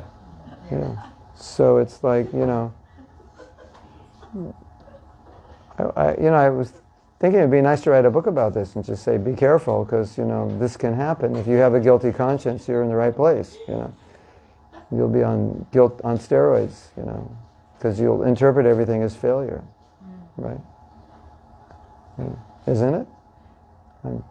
Like I was saying earlier, you read about this great devotee, instead of being inspired, you think, oh my God, I'm a failure, I'm not like that great devotee. That's very sad. It doesn't help. And the other thing is, Prabhupada, wants us to be happy, right? So, you can't be happy this way. So it's creating this balance where you can accept your normalcy as inevitable. I'm a conditioned soul, but you don't accept your apathy towards your normalcy. I'm gonna work on this. I'm gonna improve myself. That's what I'm doing here. So if I if you want to beat yourself up for failing to attempt to improve yourself. That could have some positive effect. But to beat yourself up for being who you are, it doesn't help. It's just who you are. You know, I don't know anybody who doesn't wish they could be better than they are. And I don't know anybody who doesn't have a vision of somebody they'd like to be like. But that's not a reason to become depressed. That's a reason to become motivated to be by that person. Right? I mean, it should be, if it's done in the right way. So, okay, I am who I am, I wish I wasn't, I want to be better. And the thought of being better can be very motivating. But the thought of being who I am can be very depressing. And then I can't get motivated because I think, I'm useless, I'll never get better. That's just like, why would you do that? You're like talking yourself out of being Krishna conscious. Prabhu, I figured out how not to be Krishna conscious. You think like this, you know. We wouldn't do that. But we wouldn't do it, but we do it. Right? That's the irony of it. So when you think in terms of self-love, you can just ask yourself the question, is that self-loving to think that way? And then the answer would be, no, that's not. And okay, so it's wrong. It's not self-loving, it's wrong. You should be self-loving, caring, accepting, compassionate, because that will help you. And if you're not, it's wrong. It's very simple. Just ask yourself that question. Or the question is, if I love myself more, what would I do, right? How would I think about this? What would I do? I just did something, I made a mistake. If I have self-love, how will I process that mistake? If I don't have self-love, how will I process it? Which might be the way you are processing it presently. So I think that's important. And just those simple questions will get your mind thinking, okay, well, if I had more self-love, what would I be thinking? And you'll understand, because if you love anybody, what would you think if they did that? Yeah. It's just coming to my mind when we love ourselves, but we are compassionate to others. So where is this line? Because we want to love ourselves, but to be compassionate to others, we want to give ourselves more and more and more. And then the line. I mean, I am thinking. Are you asking where's the line between being self-compassionate and compassionate to others, or you're saying you're compassionate to others but not to yourself? No. Where is the line? Okay. And if you, because there is I think about a specific example that maybe it will be not relevant to everybody, but okay, maybe I will say. So no, it's complicated, maybe not. So so where is this? You say you neglect yourself to help somebody else, something like situation like that. Don't think about even my Krishna consciousness, or about the person who's not Krishna consciousness, or this is my family, I want to help them, this is my daughter, my son, but I am in this relationship or whatever and I'm suffering, but I am there because I'm for them. Like, where is this? Okay, There actually isn't, because generally what happens is more self-compassion means more compassion to other people. They go together, generally. And that's why Prabhupada said, save yourself first. If you can't swim, you can't. Physician, heal thyself, all of that. In another letter, Prabhupada said the highest realization is to save yourself. But we understand the context that Prabhupada knew. If you're not Krishna conscious, who are you going to help? How are you going to love your kids if you can't love yourself? How are you going to be there for your kids if you're not physically, emotionally well, right? So what do you do when you're a young mother, you're sleep deprived, and when your kid takes a nap at 2 p.m, you go to sleep because you think, if I don't go to sleep, I can't take care of this kid. You have kids?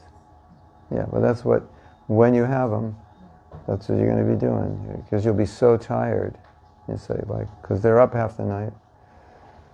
And you're going to be thinking about that kid, and all you're going to be thinking about is, I have to go to sleep, or I have to eat, now I haven't eaten, I have to go to sleep because I can't take care of them if I don't take care of myself. So they're actually, for a devotee, because the devotee is compassionate, everything that's so-called selfish for a devotee is really just the devotee thinking, how I can nurture myself so I can show up better for other people. And when you understand how Krishna consciousness spreads, inevitably you realize I can only spread it as much as I have it. So if I have less of it, but I'm working more to spread it, it's like I can't do more than I am. So the best thing I could do to help other people is to be Krishna conscious. And so therefore all this work you're doing on yourself, all this self-care, because you're a devotee and compassionate, it's always going to spring out. Like for example, someone told me really nice, something I really liked. They said, when you become wealth does not corrupt you. All wealth does is make you more of what you are. So if you are corrupt, it makes you more corrupt. If you're generous, it makes you more generous. Now you have more money to give away. I thought, that's so interesting, isn't it? So if you have compassion, self-care is only going to help you be more compassionate because now you have more money to give. But if you burn yourself out, then you can't give. So, now the other thing is, when you take initiation, you have an obligation to your guru who wants you to go back to Godhead. So you might tell someone, my goal in life is to go back to Godhead, and they'll say, oh, that's very selfish. And you say, no, it's not, because my guru asked me to. So I'm doing it for him. It's up to me, I just, go to the beach and forget it, But he wants me to go back to Godhead, so yeah. So you can look at it that way. And as I said earlier, he wants you to care for yourself. So he's asking you, here's 16 rounds chant every day. Does he benefit by that? Who benefits? You do. So it all fits in one mentality, doesn't it? Does that make sense? Clear? Yeah. So I never ever felt that anything I ever did in Krishna consciousness was just for me. I always felt like now I'll be better so I can be better for others. Because that's what Prabhupada taught us. So, like we're doing this retreat in India. Someone might say, hey, that's selfish. Spending money, they're, all just having a good time. Eating prasadam and talking about Krishna. Big vacation, parikrama. You guys are so selfish, you should be distributing food somewhere.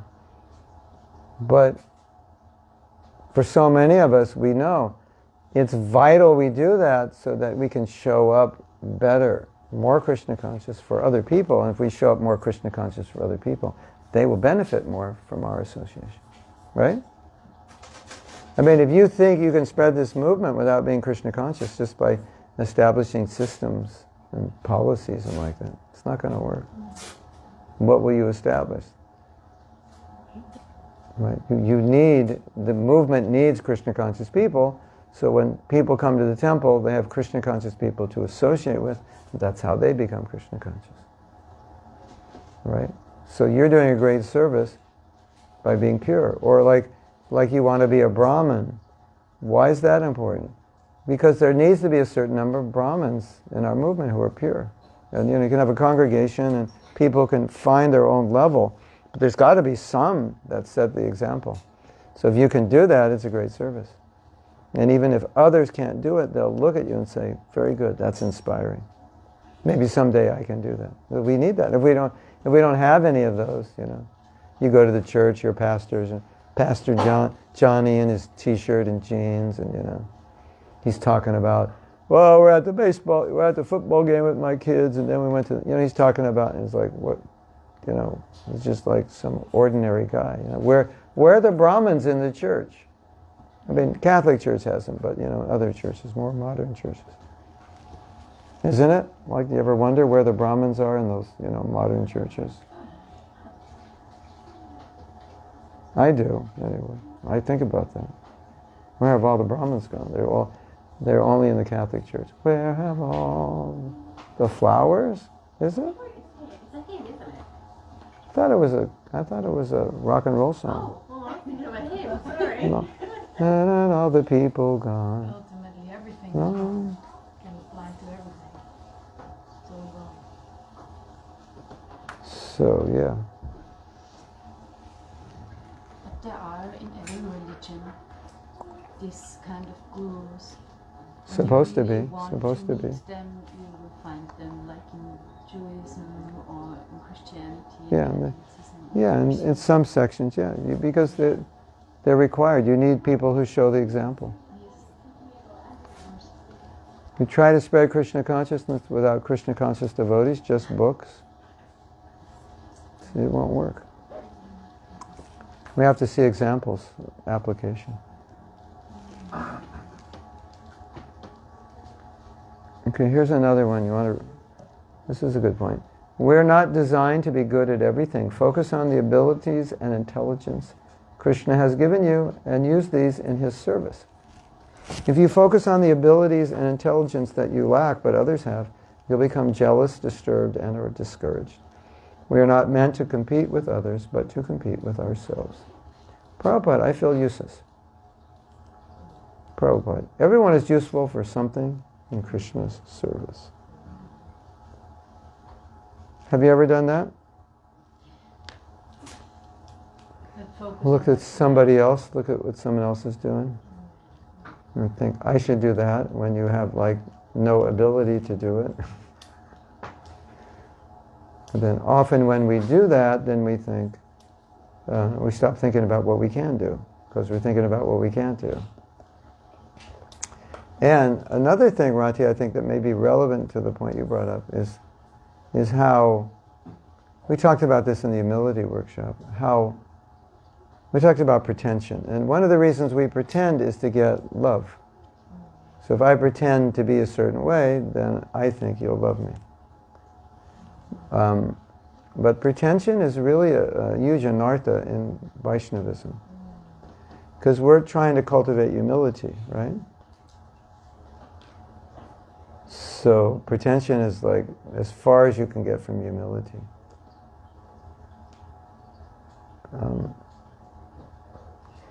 So I would say that anything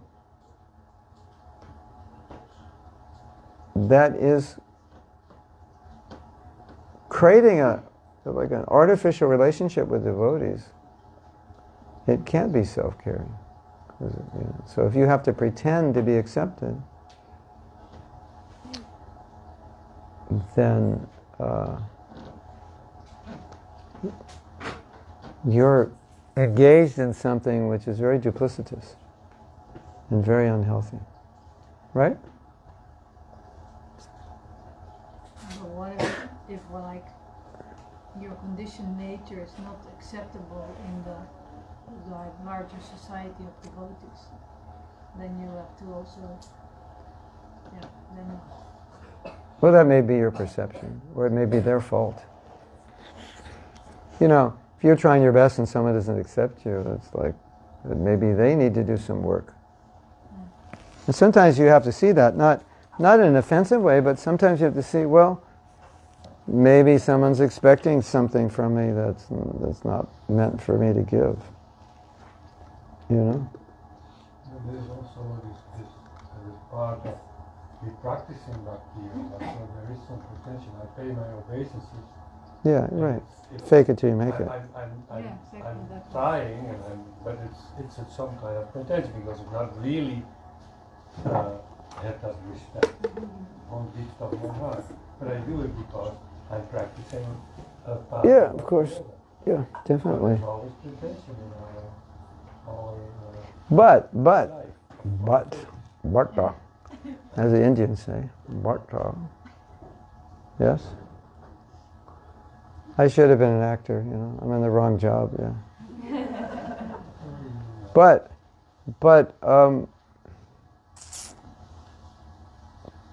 you're pretending. You don't have it. The danger is you think you have it. That's what we would call pretension, that I'm faking it till I make it, but I don't think I'm faking it. I think or I'm trying to impress others. Then you have a problem. And you start believing it yourself. Yeah, that's taken it to the next level. Yeah. Because you need to believe it, because if you don't think you're great, you can't get out of bed. Right? Is that so? For some people, yeah. I mean, look at Donald Trump. And if he's not being honored and applauded, he's like, it's really hard for him. But that's a narcissistic tendency. But even if you're not narcissistic, some people are like that. That's why they deceive themselves.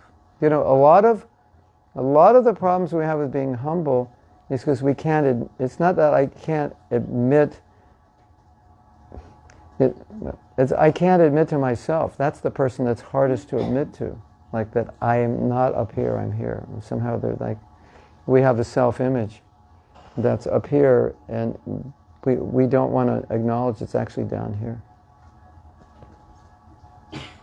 Can you relate to that?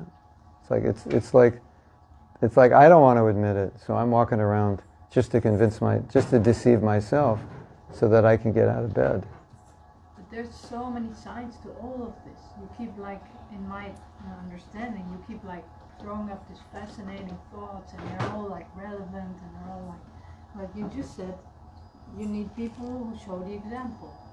Yes, definitely. So if someone is a devotee for a certain number of time, and then others are going to look up to him or her, you should be the example. Yeah. Then let's take me. So if I become an example of self-disclosure and honesty and sincerity, and I'll tell all kinds of things and faults that I see about myself, is it going to be beneficial? I doubt it. It will be. Everybody. No, maybe not to people who can't appreciate it, but that Jayananda was like that. Jayananda was. Jayananda, that's fine. I'm not Jayananda. But it's the principle. He was an open book, and it humbled everybody. Because if this, I'll tell you the story. But he had this purity. I don't think even I have the purity. I may have some. But the disclosing takes some purity, doesn't it? That's how people will see it. I'll tell you the story. Are you ready? This story might answer it, might satisfy you. So one of my godbrothers had some trouble. He was a leading devotee in ISKCON, guru sannyasi, and he had some trouble. And he got cancer, and he had this trouble most of his life as a devotee with one of the principles. Not all the time, but sometimes. But he couldn't completely overcome it. And so he was getting closer to dying, and he felt very bad that his disciples didn't know, the world didn't know. And so he said, I'm just going to put it out on the internet, let everybody know the difficulty I had. So I was there was a group of us, and so we discussed it and thought, what are the pros and cons? Do you really have to do it? You're going to die, and maybe it's okay, and maybe you should. And so we didn't come to a conclusion, and then we said, well, when we come back tomorrow, we'll talk more. And when we came back tomorrow, he already put it out. So I'm like, okay, this is going to be interesting. And guess what happened? His disciples appreciated him more for that honesty. They said, I'd never seen that level of honesty of any leader that would admit such things publicly. It had the opposite effect that we thought. It was appreciated. This is a sign of intense humility.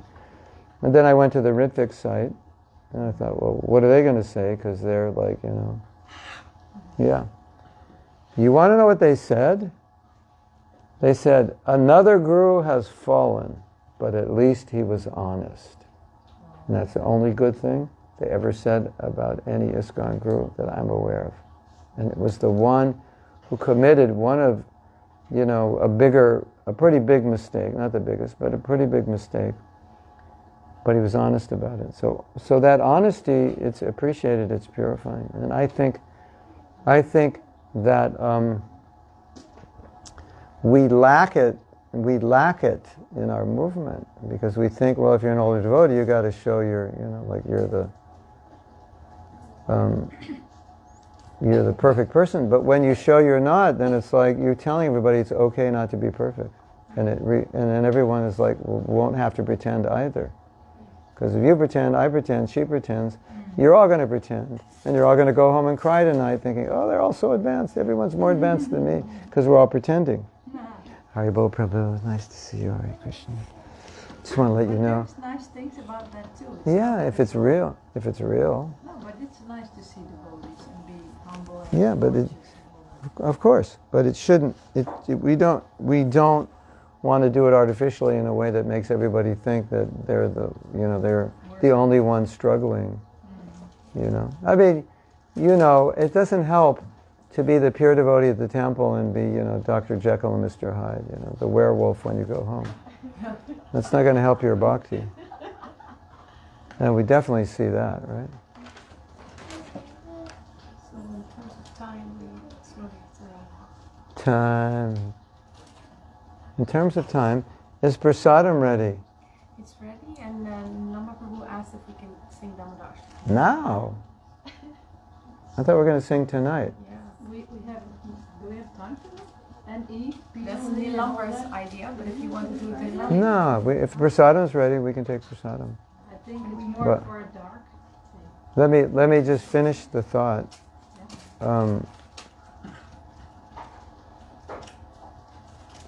Vulnerability is our culture. Now, you may say we don't want to be publicly vulnerable. Did you know that publicly Prabhupada said, I didn't like my wife, I think we said it last night, I didn't like my wife, and I thought, I'll get a second wife. His mother wanted him to study law in England. He said, I'll go to England, I'll get a white wife, and I'll have white children. Could you imagine if I said that right now? What the Ritviks would do to me? Or maybe the GBC would pull me over and say, what is going on? Right? That's pretty vulnerable, don't you think? Prabhupada said, when I was young, I took my son to the movies. Oh my God.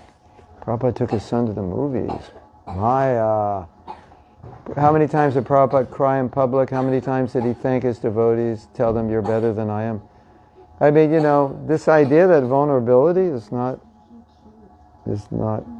something good for senior devotees. Well, Prabhupada did it. I think it's very purifying. I mean, there may be time, place, circumstance where it may be inappropriate, but the fact is Prabhupada did it. It's a sign of humility, and I think it's very inspiring. Otherwise, if we're all pretending, it's not a good idea, is it? Because then it kind of creates an environment of pretension. So that's it, everyone. And you got a little appetizer. You'll get more in Vrindavan. This was just like easy. This was appetizer. Get you thinking. It's going to be good for the occasion. Yeah, okay. So the reason we have another one that says husband in progress. So you can do any damn thing you want with your wife and just put the t-shirt on, you'll be fine. So this is, please forgive, what does it say? Sorry for the inconvenience. But actually, this should be a message to the self, that I'm a sadhu in progress, and so if I'm not perfect, please forgive me. That's really, for the self-care workshop, that's what it says. Forgive yourself. How many more of these do we have? Many, and there are many more also with other, It's Christmas coming up soon. You need to buy t-shirts and cards and books for all your friends. Oh, yeah. Books and yeah, and the pen drives have I have like 4 guided meditations for self-care, so you can get the pen drives. And the cards, like there's nobody in Europe has those cards. They're only in Amsterdam right now because we got them late. These cards, the affirmation cards, they go with the japa affirmation book, yeah. And that book, yeah. Uplift Yourself, Change the World. Just little. My son really liked it. Is it your first book? It was not actually a book. We pulled out quotes that already existed, but that was a fast way to get a book out. So, you know, sometimes like someone, like we were trying to get corporate work, and so some leader might read the book, oh, I like that, and invite me. Okay, Sharira Avijaja.